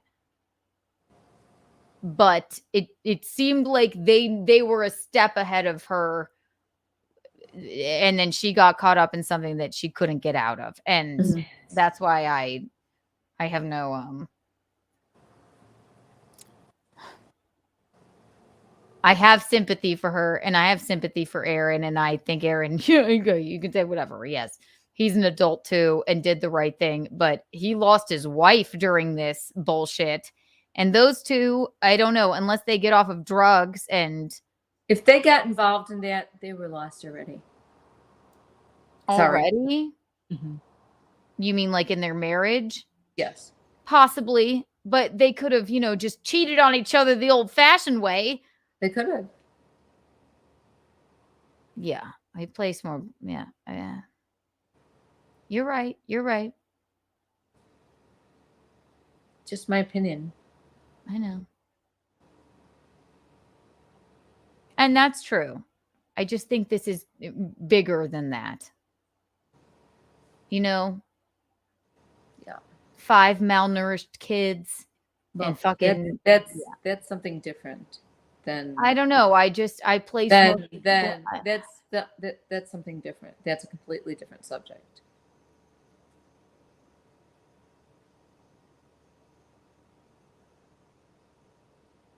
I don't know. In my opinion. I know no one agrees with me on this. Well, it doesn't matter. I'm sorry, she's my friend and I love her and I'm sad about her. In my opinion, their marriage was already done to begin with, if in fact they let that happen. I know. It's just, I don't know. It just drives me nuts. There was all there in.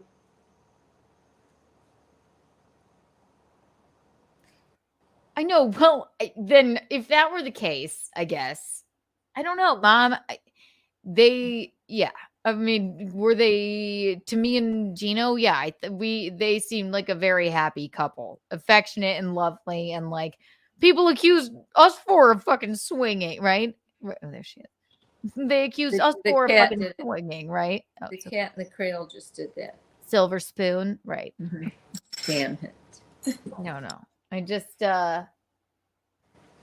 anyone defending, I'm not defending any of them, but I am. You don't have to. I'm just telling you my opinion. The marriage wasn't destroyed because of that. The marriage was already on the rocks. That's why it happened. Possibly. Okay. Aaron, yeah, and I don't think, I don't think April. Yes, I know 100% that the online stuff way before this, and she was the co-host on Aaron's show, and he's admitted that's where he faltered in his marriage. Like, shouldn't have put her on the show with me. People trolling her was too much for her. Yeah, that could have hurt a marriage for sure. Yeah. And I think that it did. Sure. Right.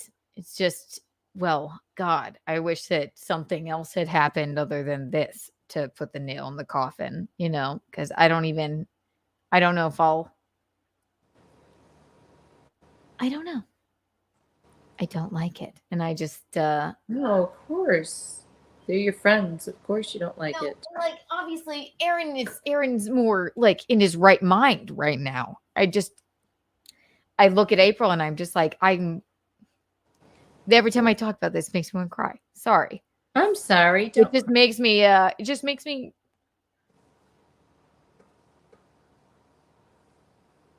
Don't cry. No. I'm trying to gather myself.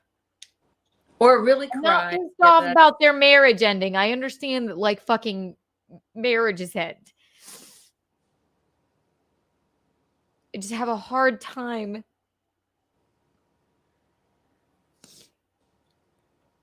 I have a difficult time. I'm not blaming April. It just this isn't her. And like I think she fell into something fucking bizarre. It's not your place to blame anybody, Keanu. I blame the fucking culty weirdo 100%, if you ask me. Yeah, and that's fine, but it's not your place to put blame on anybody. You're just discussing it, and they're your friends. Well, I can discuss and they're your it, friends, and you feel bad for them. I get that. I want someone to be held responsible for somebody, ruining my friend April's life. And it's not ruined. She's off scot-free, which thank God. If she weren't, then I would I don't know what I would do.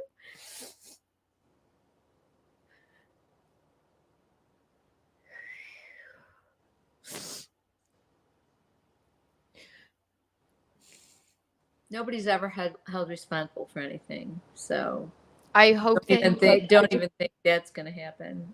I'm just telling you. I don't give a fuck about those two idiots. I don't even know them, and I think they fucking disgusting. I just have how could I not? She's a bridesmaid in my fucking wedding, right? Well, maybe she's. How could I not be like, Mom? If it were me, you know what? Okay, so put it like this: when all that weirdness was going on with me and he who should not be named or whatever. Yeah. Did you say it's Keanu's fault? No. Fuck her. Whatever. No. But she can't come out of this. It's her own fault. That's a completely different scenario. But it's the same. When that's why I brought it up at the beginning, right? Just for perspective reasons, somebody alienates you from your regular life. Yeah, I get that. I understand. You don't wholeheartedly. And yes, of course, I had to blame. Well, how would you have felt if I would have said, "Well, you're an adult. Why did you let him do that to you?" Exactly. Terrible. Well, of course, terrible. Of course, I wouldn't say that to you. Okay. Right. So that's what I'm saying. I'm close with April, so I have I get that. I understand. Or I was right. You know what I mean? So that's where still might be again. Okay, she's just I hope she's just regrouping and figuring out her shit. No, I'm not saying it. I'm not saying that she won't. I hope she's not at those freaks' house. I never pray. I'm praying that. I hope she's fucking at her parents' house and hanging out and not looking at any of this bullshit. Why don't you and just recuperating. text her and say, please just tell me where you are? I did the other day. Right.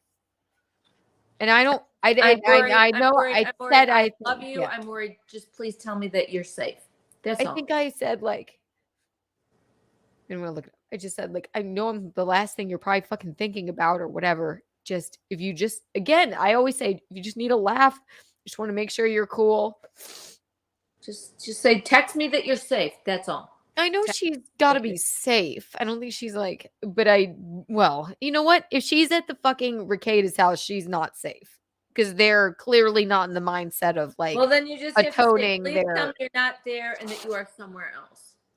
But me, I'm I guess that's none of my business. And remember, anybody trying to tell you if she's still in that weird mind state, like what she was texting Gino, like they're good people.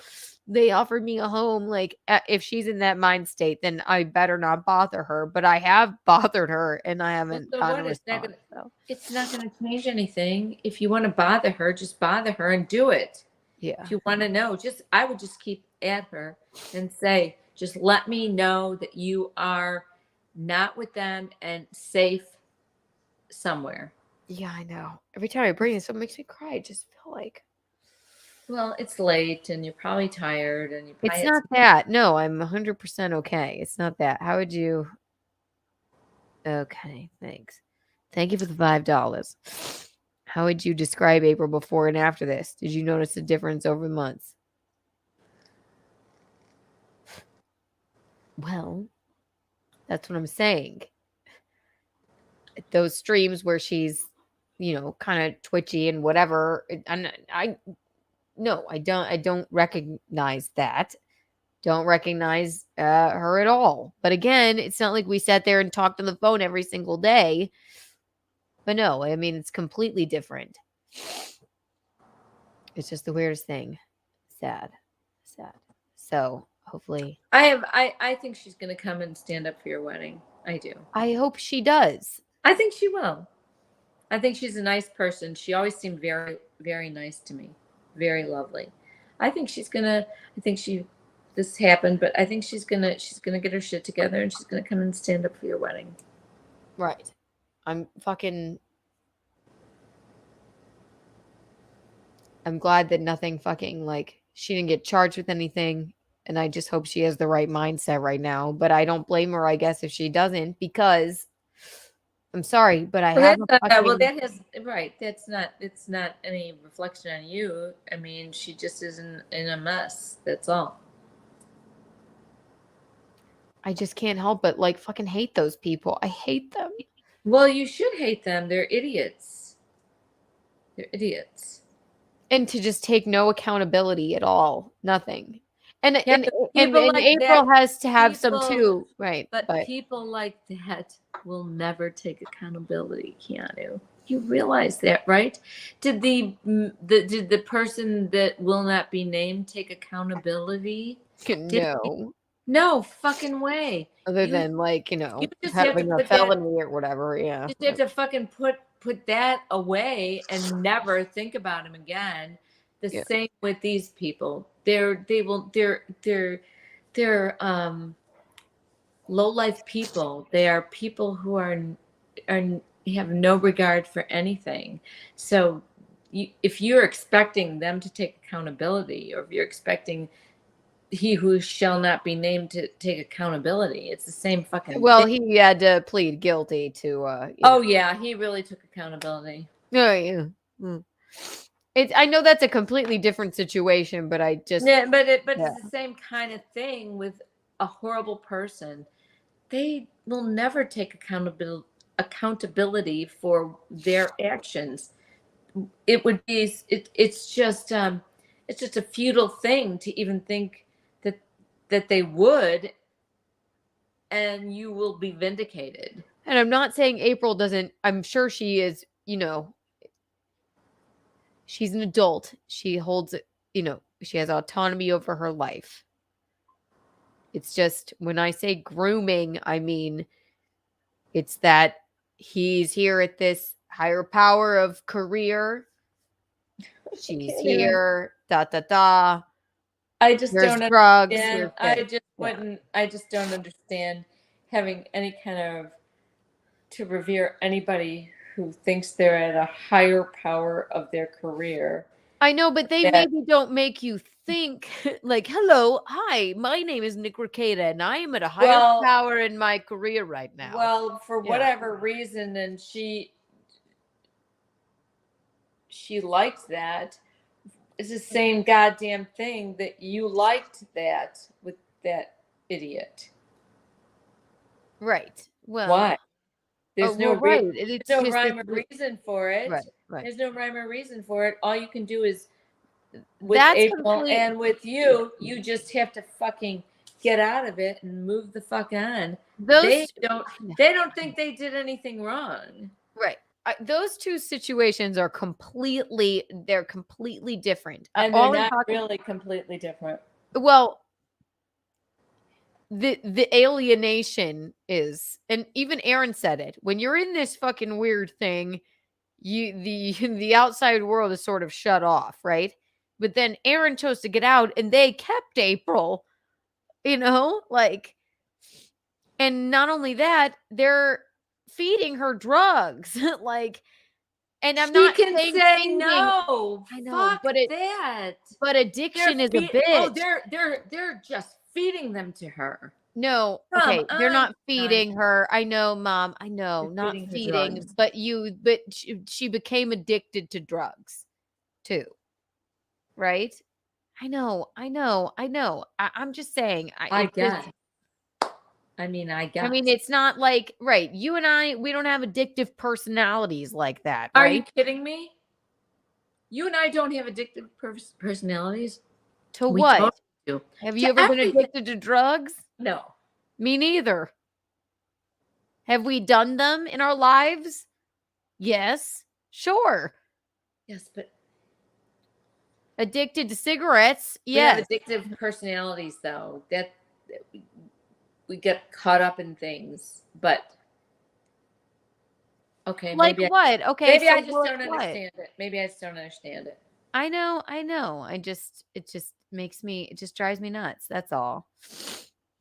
Addictive personalities? Do me and you? Like, We sort of do. We've done blow in our lives, right? I don't know. You grew up in the fucking 60s. Who knows what you've done, right? Have you ever had a drug problem? No, because I don't want to hurt myself. Have you? Exactly. I'm too no. terrified. I'm too in Right. love with myself to hurt myself. I'm too fucking terrified of it. I'm not no. terrified. I just know where to draw the line because I don't want to hurt me because I am so fabulous. Okay, so you don't have an addictive personality. You might be addicted to hot cross buns. Okay. That has no double meaning. She just really loves hot cross buns, people. Does anybody? But you don't have an addictive personality. Whereas, like, okay, yes, I completely have a nicotine addiction. But I've done, drugs in my life, Molly or what have you in college. I and, never. like, but like, did I ever like get, fucking some man is telling me that like seems like an all-star to me, and then has me move into his house to be his fucking nanny, and then is plying me with blow, and then says, actually, it's actually good for you. What you don't understand is this. No. So we haven't been through that. So I have to, for my friend, in my brain, I have to think it's not just her responsibility as an adult. Not everybody is like you, Mickey, where you're like, did he touch you? Some people are more impressionable. Some people are different. And to me, April was a bit impressionable, and Aaron failed saving her from that. And hopefully she's turning it around. That's all I'm fucking saying. I'm not placing blame on the Rekietas, although I think they're fucking creeps. Well, they're creeps, but in their mindset, it has nothing to do with blame. It has to do with you. If you want them to have accountability, people like that they don't care. Yeah, I want them to have accountability, but they don't care. So you have to just put that out of your brain. Yeah, they don't clearly. care. They don't even care to feed their children, and their pastor knows. Right. That idiot who hurt you didn't care. Oh, he doesn't care. He doesn't even think about it. I have a broken arm, and he's walking. He doesn't even think about it. It's just like you know what he thinks about, Nikki? Right. You know what he thinks about? I wake up, I'm like, my arm, I can't move my arm. My arm is fucking broken. And I'll change, I'll get therapy.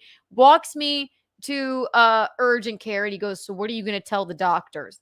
That's what he cares about. Of course. And that is a narcissist, and that is a fucking psychopath. He has no fucking, so he will never have accountability. He's just going to die in his horrible narcissistic personality. Good. And never be responsible for anything. as Oh, these well. people are also. So you can't expect that of him or them. You want them to have accountability. You just got to Yeah. put it on your brain. They No, never. no, I won't put it out of my brain. I have a show and I can talk about whatever the fuck I want, and I think that they did my poor April wrong. Okay, and then you can make them feel bad with your words. So that's a good thing. And I will, and they would do the same fucking thing. Maybe not the wife. I don't know the wife, and I don't even know fucking idiot culty devil either. Oh, I knew him from He's one. so fucking ugly. Yeah, that's the least of his fucking worries. No, but you get right out of jail and you're like, I can't wait to get back to streaming. Where are your children? Where are your kids?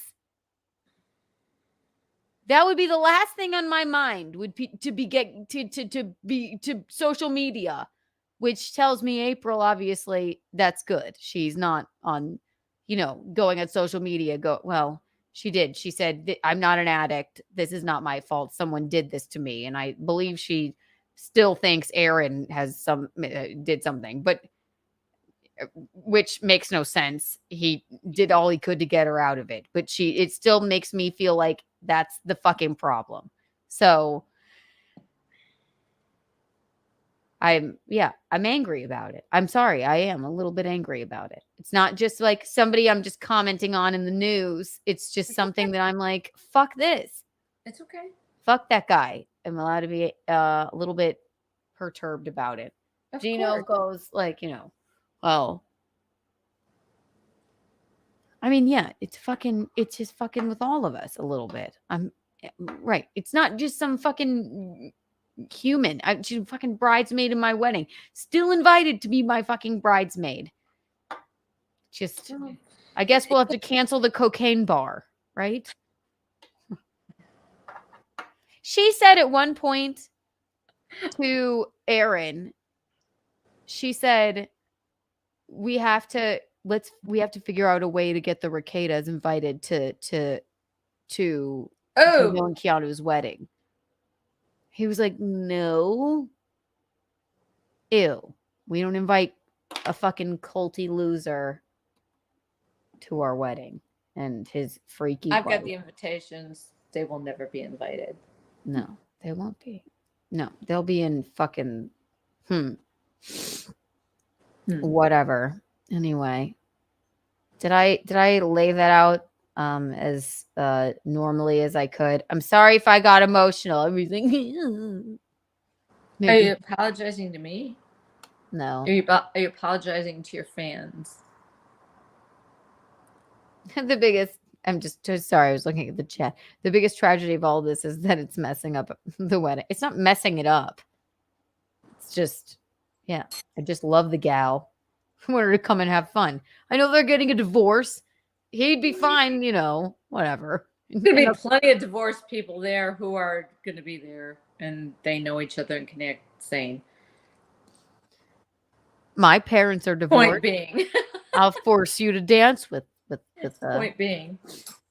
No. We're here for the laughs. We're here for the cries. Thank you. No, I just get emotional about it. Just drives me nuts. I know they have autonomy. They should take some responsibility, but I want other idiots to take responsibility too. And I can't control people, but it just drives me nuts. And I don't know them. I don't know the fucking whatever they think their side of the story is, but you mixed children, guns, and drugs. Need I say more? You seem like pretty bad fucking people or pretty drug addicted people to put your 5 children in that kind of harm. Wouldn't you say, Mickey? Yeah. But not you have right. But you have no control over it. Nobody does. I know that, but I can talk about it and talk through it. You can. What can one say? I know. Just grosses me out. I was the coke guy in the 80s. Let's see. It's a long message. If I did it now, I'd probably explode my heart. Yeah, you're probably in your heart attack years. Now I smoke grass and cigarettes. Probably die from lung cancer. Anyway, have a good rest of the night. Out. Bye. Thanks, Rebel. Yeah. So no, I don't think we have an addictive personality. Some people do. And I think people get not in the right mindset. That's all. And anyone look at Aaron, anybody saying clout chasing, like Aaron's clout chasing, he just talks about his fucking life. I don't know what that means. Meaning like, okay. There's so many words I don't get. Dabble verse or whatever. That's just a word. I don't even know what that fucking means either. This is not very dabble versey. This is just I don't even know what that means. Fucking Lisa Roberts, Mickey is cute. Clout chasing would be like, oh, you know what? I'm gonna talk about this. Give me clout. To give me clout. Aaron's just saying groom. You know what? I was the only one that said groom. Okay. And I don't even take that back because there can be adult grooming, and I still wholeheartedly, from what I know, feel that not only April, her to the worst extent, I feel Aaron was groomed as well. They're not saying it. I'm saying it. And I'm allowed to. Doesn't mean either of them were underage. Doesn't mean anything like that. I feel that they were being prepared for something. I feel that April was being prepared for something by somebody that she looked up to and not fed like intravenously while she was passed out, but plied with drugs, became addicted, and then and she sat there while he did his streams in the corner like he was her fucking god. And that's not the April that I know. The April that I know likes to go outside and sit in a tree and freaked out when I brought an open White Claw in her truck. Okay?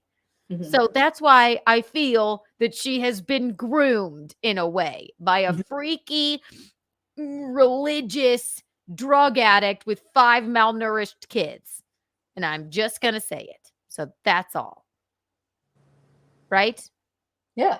Now you give me a thumbs up or you laugh. Thank you.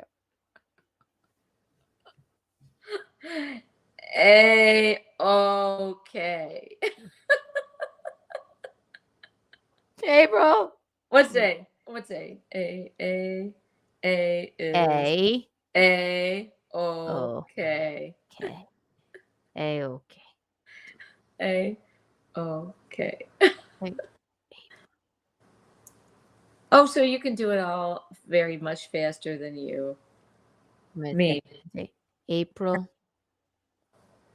if you need help. That's good. What is it? Don't let any more narcissists groom you.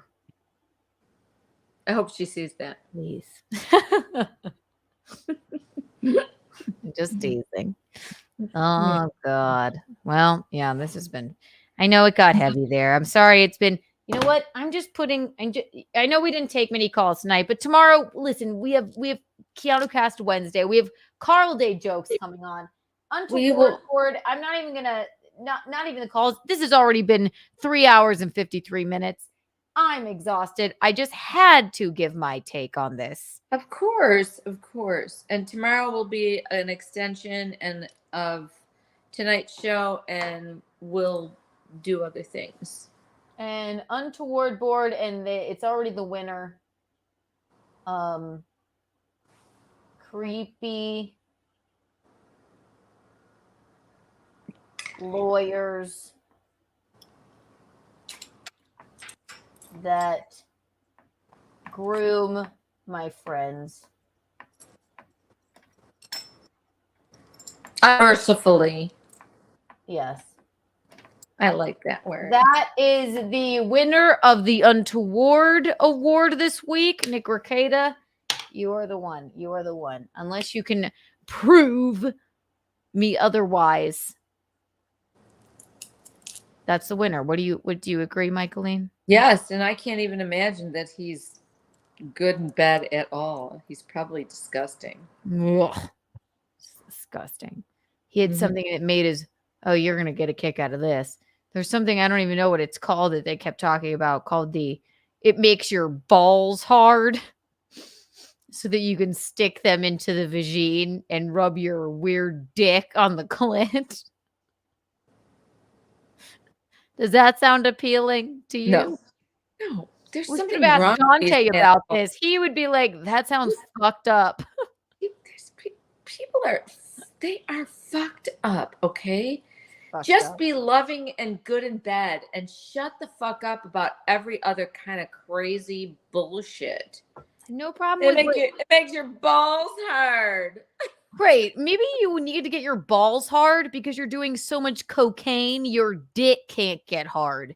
So you have to rub your soft dick and your frozen On the clit so that on your the balls clit. are hard. You know, you're all a bunch of pigs, okay? It's repulsive. Men are pigs. Hey, hi, honey. Since I can't get hard because I do so much cocaine, which actually is good for me and good for me to do around the children and good for you as well, and also good for our nanny. And wonderful for our metabolisms. And wonderful. It metabolizes, and we have ADHD, and I have no problem. You have a problem. Since that, I is would it like okay you. if I would like you to feel my hard balls. Is it okay if I freeze my balls in this machine and then I will rub my soft dick on your clit? So I'll insert my hard frozen balls into your vagina. And then all I'll the rub- women throughout the ages with all this bullshit of all these bad people, men who don't know how to fucking please a woman, don't even give a shit, are all going, oh, that's great. Oh, that's we are fucking assholes, okay? I know. And How then many times have you faked an orgasm with some asshole who doesn't know what the fuck he's doing? Hundreds. Jackrabbit. Pow, pow, pow, pow, pow, pow, pow. Ha, ha, ha, ha, ha, ha, ha. 30 seconds of them seizuring on top of you. We feel obliged to tell them they're wonderful. They make me sick, okay? Right. How was that? I've had the best I'll sex tell by you. myself. Thank you very much. Exactly. That's why we have a different machine. And when you meet the right person, I think it can be very great. However, the rest of the time, the phrase, how was that for you? Well, I laid here for 30 seconds while I, thought I didn't know whether to laugh or cry. If I'm being honest. I you know what? It's not even laughing or crying. It's just like, just get the fuck off of me. You know okay? what? Thank God you came quick. Did you come? I could stand much more of this disgusting display of shit. Okay. Right. No, I don't normally come when someone puts their hard balls in me. I'm not saying it can't happen. But I don't And think they all it's think for and they me. all think that they're the best lovers. It's disgusting. It's disgusting. It's Oh repulsive. my God. Right. And also now, and then they're the ones that have the audacity to go like, Yeah. Oh yeah. Oh yeah. I love the ones who want to. They want you to suck their dicks, but they don't want to go down on you because they think that's gross. I can't stop. This is TMI. Can't that's a stop whole him from different- going down on me. But there are guys who love to do that. But he does. I know. But most guys are like, they just want you to put their dick in your mouth, and they think that's pleasurable. Like, yeah, but if you do too I much don't blow, mind then do I have to doing put your weird hard balls in my Really, I mouth? don't mind doing it, but you know what? A little reciprocation once in a while, and more and more. I think even the younger guys, they don't know what the fuck they're doing. No idea. They don't know what they're doing. No, they're looking for ways so they can do blow and then get their balls hard, so they can rub their I think they're too flaccid penises on your clit. I just think they're also desensitized to sex. I think they think that it's all like porn. Like it's got to be wild and fast and furious. Right. What? Like, Stop. Are you kidding me? no, my God. Oh my God, I'm just getting my opinion out there tonight. Sorry. I had to. So glad we discussed this together. Yeah. Thank God I didn't try and do it at the top of the show. Well, creepy lawyer that groomed my friends, you win the Untoward award, and it's not a great win, and I'm sorry for And if we ever see you, we might cut you. cut, meaning like cut you like you're dismissed. No, like with a knife. No. Nikki, It's a joke. Teasing. She's being facetious. It's a No, no, no. joke. It's from the Knife Man. The It was Knife just a Man joke. made me do it. Wait. It was just wait, a joke. Wait. She got too much sun today. Wait.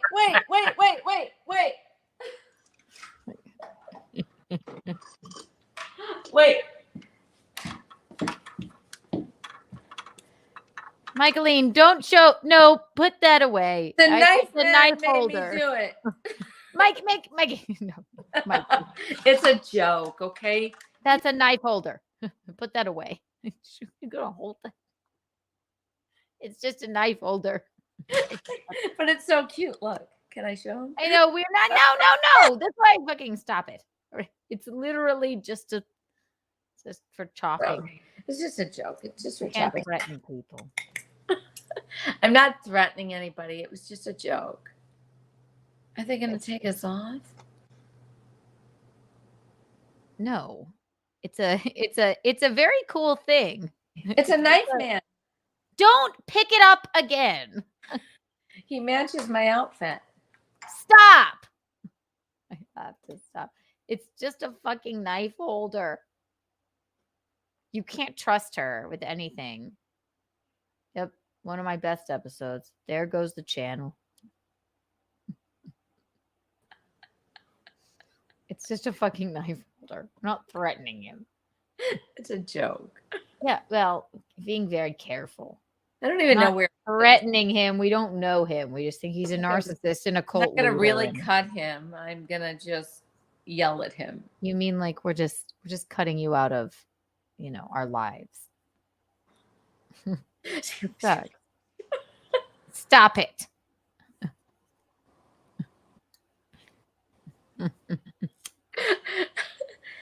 I love my Knife Man. Stop it. It's what he's called. What the fuck? It's just it's like a knife block, right? Knife holder. It is. It is. It's It's a a knife. fun. Sorry. Think about tornadoes, Mickey. That's no, fucking God. No, that wasn't a threat at all. Yes, get on the Discord, everyone. Did we cover everything? Did anybody have any questions? I'm sorry I didn't take any calls. There was too much going on. I'm sorry if I caused trouble. No, just forget it. Did I All cause right, trouble? all right. This is okay. Call from. My name is Zach. To accept, press 1. To send a Thank you for calling Untoward Tuesday. How may I direct your call? We were just wrapping up, so keep it a bit brief if you could. Hi, Zach. Oh, is this Wake Forest, North Carolina? No. Oh, I'm sorry. I cried when you cried. Oh. Yeah, why? Because I was so pathetic, or? No, like my heart sank when you cried about the situation. Yeah, I can't help but get emotional about it. I try not to cry on my streams. I don't know if you know any of the situation from before, and I or not, but I hope I explained it well. I do. I'm a huge fan. Okay. Well, I just it's a sticky situation because I guess the she would probably hate me for talking about it at all, but I don't know how not to talk about it. because I talk about my life, and she's a major part of it. Yeah. What? Sorry, go ahead. No, I was like, do you think that's true that they would hate you for being so honest about it? I know. I don't think. Again, I've had very limited contact with April. Aaron, I'm in contact with all the time. I do a show on Thursdays, and me and Gino talk to him daily. I just don't know what her mindset is right now. So it just makes me emotional because I'm not saying she doesn't. Again, she's not, she is an adult, but I think, I just fucking hate those two. I just fucking hate the Rekietas. I can't help myself. You know what I mean? So what do you think? Because they've been very Nick has been very positive to Chrissy's life. What do you think about that? I don't think that anybody that knows Nick personally, I've been on maybe one stream with him, and I said he seemed like a very intelligent, lovely guy. That's all I knew of him. He's very smart. He seems very smart. Right. All the stuff seems very tragic, but he seems very smart. Right. But, and I wish him, and I never pray. I'm even praying for him to get help. I hate that he's fallen under fucking drug addiction, but he doesn't seem to be taking accountability. He doesn't seem to be, if he came out and went, I fucking fucked up. Yeah. He's sick. It's terrible. Drug addiction is fucking terrible. But I'm overly emotional about my friend April. And it's just from an emotion standpoint, I have a hard time not blaming him, but I'm kind of blaming him.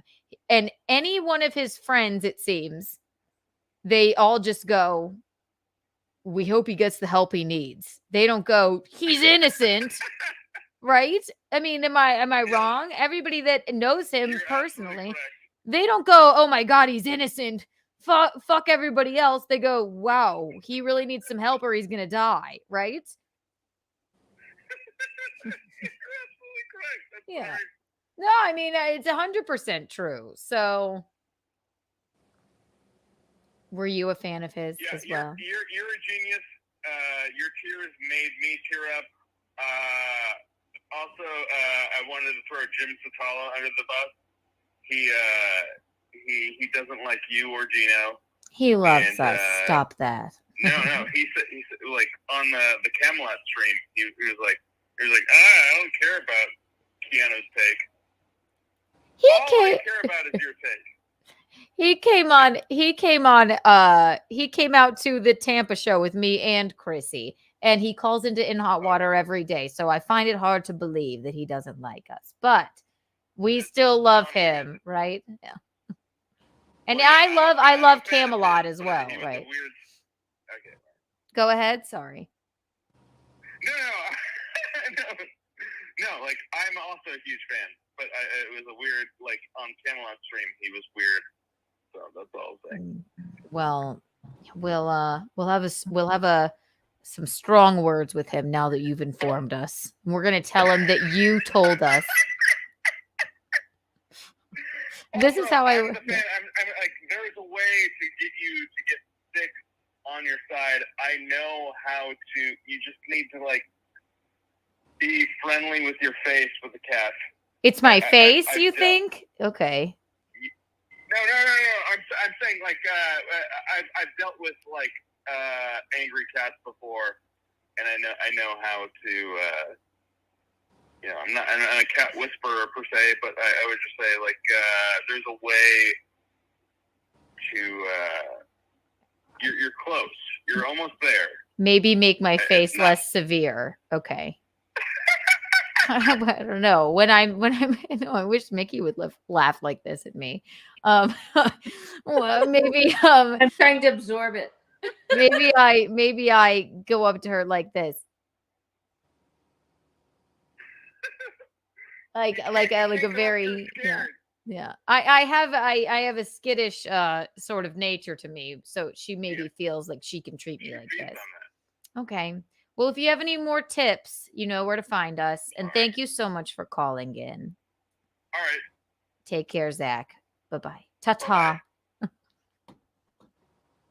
Man, I kept waiting for the shoe to drop on that one. Like, and also you're a fucking stupid whore. Like, but he was very nice. Wow. All right. Well, before anybody else calls, we'll wrap it up on that. Central thesis of this. I actually do hope that they also get the help that they need, because obviously it's not good over there. But, and I never pray, but I have been, like you say, Mickey, I've been saying our fathers for the lot of them, actually. They are fathers. It works. Yeah. So. What is you pray to Saint Anthony when you've lost something? When you lose something, you ask Saint Anthony to find it. But but stress and all that stuff, like when you're just beyond yourself, you just have to say our fathers. True. And when that I have been doing, and I'll pray to Saint Anthony to find my April. And I'm going to pray to Saint Anthony. Yeah, that's a good thing. Yeah, I'm do that. Pray to Saint Anthony for Nickrekieta to find a soul, his humanity, and maybe a little bit of humbleness, and maybe some. I'll pray that he finds a good rehab. Pray Saint Anthony finds his rehab. I pray for their children as well, and Kayla, and praying for Aaron too. And I think he's doing a good job of being open and honest and taking accountability for all that transpired. Absolutely. I hope I explained this as well as I possibly could have. Yeah. You did. Peek in the pit of your day, Michaeline. I didn't have any pits. I always have peaks. All good. Don't show your armpits for free.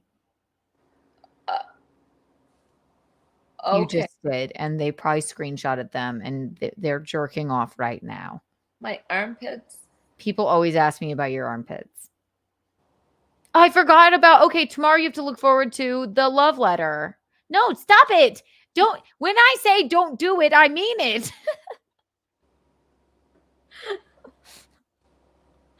See my fucking pants. Oh, you want to see my knives?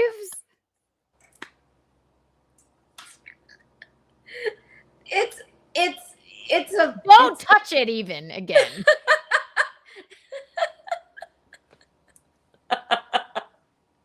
Yeah, like they're always with, what? A child. Don't touch that. This. Don't touch it. Yeah, exactly. Don't touch it. You meant cut him verbally, don't you, Michaeline? I meant cut him verbally. Yes, exactly. Like my tongue is a knife. He'd probably enjoy that. His hard balls and everything. Thank you, Hedgie. I'm sure his children are very proud. Okay. Anyway. Woo. Well, I've bitten my tongue too long about this. Had to just say it on my own stream. And then, Aaron, thank you for chiming in. Thank you for calling in. This was the peak of your day? The whole day was a peak. What else did you do? You worked? I taught a class. I went grocery shopping and bought a bunch of stuff because I didn't have anything in my house. I came home. I got dressed to go to work. I went to work. I had fun there. You had fun. Okay, so all of those things, all those very mundane things, were just as good as what this show. No, there's different levels of good, but nothing is a pit. But no pits. No pits. Looking at our lovely guest. I've taken all the pity shit out of my life. Well, good for you. I think our lovely guest Dante Colle was a. Oh my God, that was definitely a peak. What a good-looking man! My God, Yes, everyone subscribe and follow. Really good Dante looking. Colle. He's got a funny, cool, lovely, laid-back personality. I liked him a lot. Yeah, he sure does. Peak of my day. Interview with Dante Colle. Yeah, and I went for a 20-block walk today. Oh, and drank a very, very, very sweet coffee in the sun. Oh my God, Then- that sounds lovely. And this was also talking to you, Michaeline, was the peak of Thank my day. you. Getting all of this off of my chest was the peak of my day. Don't That's care what anybody else thinks. Don't care. I'm certainly not clout chasing. Neither is Aaron Imholte. You can catch me on Steel Toe Morning Show on Thursday, where I'm sure more bullshit will come out or what have you. But I got to hand it to my buddy Aaron for being open and honest. And he doesn't have to talk about it anymore, but if he wants to, he can. And April always has my, she always has, I have her back as well as Gino. And I hope that the Rekietas get the help that they need. And I hope their children are safe. And so that was all I needed to talk about, getting all that off my chest. I have no pits of my day. Maybe crying. I hate crying. Well, you know what? That's a slight pit. No. Crying is cathartic. Yeah. And it relieves you of your tension and all your emotions, and it makes you feel good. Right. It reminds me of, you remember my favorite movie, Signs, right? Yes. It's like wearing those tinfoil hats. All I've been doing for the past week, I'm addicted to the screen, almost in a tinfoil hat. And then I'm like, and then I think of Joaquin Phoenix going like, I don't know, they can't take their eyes off the screen. And then I'm like, okay. And then Mel Gibson goes, everybody in this house just needs to calm down, eat some fruit or something. I keep saying that to myself, like, take your eyes off of it. It will be there. You don't need to watch everything live. Oh my God. It's so fun. So that's what I'm going to do. Everybody in this house, we all just need to calm down and eat some fruit or something. I think it's true. Let's do that. I have some oranges. Okay. Saying our Father. And eat some oranges. Eat some oranges. Yes, exactly. This has been Untoward Tuesday. It's been great. I know it's not the normal Untoward Tuesday, but thank you to Dante Colle. Follow him everywhere. Yeah. Follow Kiki's mom on Twitter. And of course, if you're not subscribed to this channel, get subscribed. It's rude to watch and not subscribe. I will be back tomorrow with Michaeline. Our guest is Carl Day Jokes. Who we love. And we'll take more calls tomorrow if you want to add on anything to the Untoward board. Yep. Yes, indeed. And then Thursday, once again, it's Nightlife with me, Chrissy Mayer, Violet Brandani. And then cooking stream on the weekends. And then next month, Michaeline and I will be in the Dominican Republic live streaming from there. And I'll be kite surfing. No, you won't. I won't allow it. I'm going to put my foot down, not letting your tiny body fly up into the air. If Dante Colle said, I'm going to go kite surfing, I'd say that's a good idea. And you say it, we're not letting your tiny body just fly up into the air. What? I can't. All right. I don't know. Maybe. I don't know if it's good for the stream. If we have good Wi-Fi on the beach and I can live stream it, maybe. Okay. We'll see how it goes. I'm gonna be researching it right now. So all right, great. Up until we go. I think I can look right online. Okay, you do that. I'm still not going to allow it. You guys. You're the eel zips. You're the cat's pajamas. You're the bee's You're the knees. bee's knees. I'm glad you heard us. I'm glad you saw us. I'm glad you felt us. Kiki and Mickey out. Out. Love y'all. Love y'all.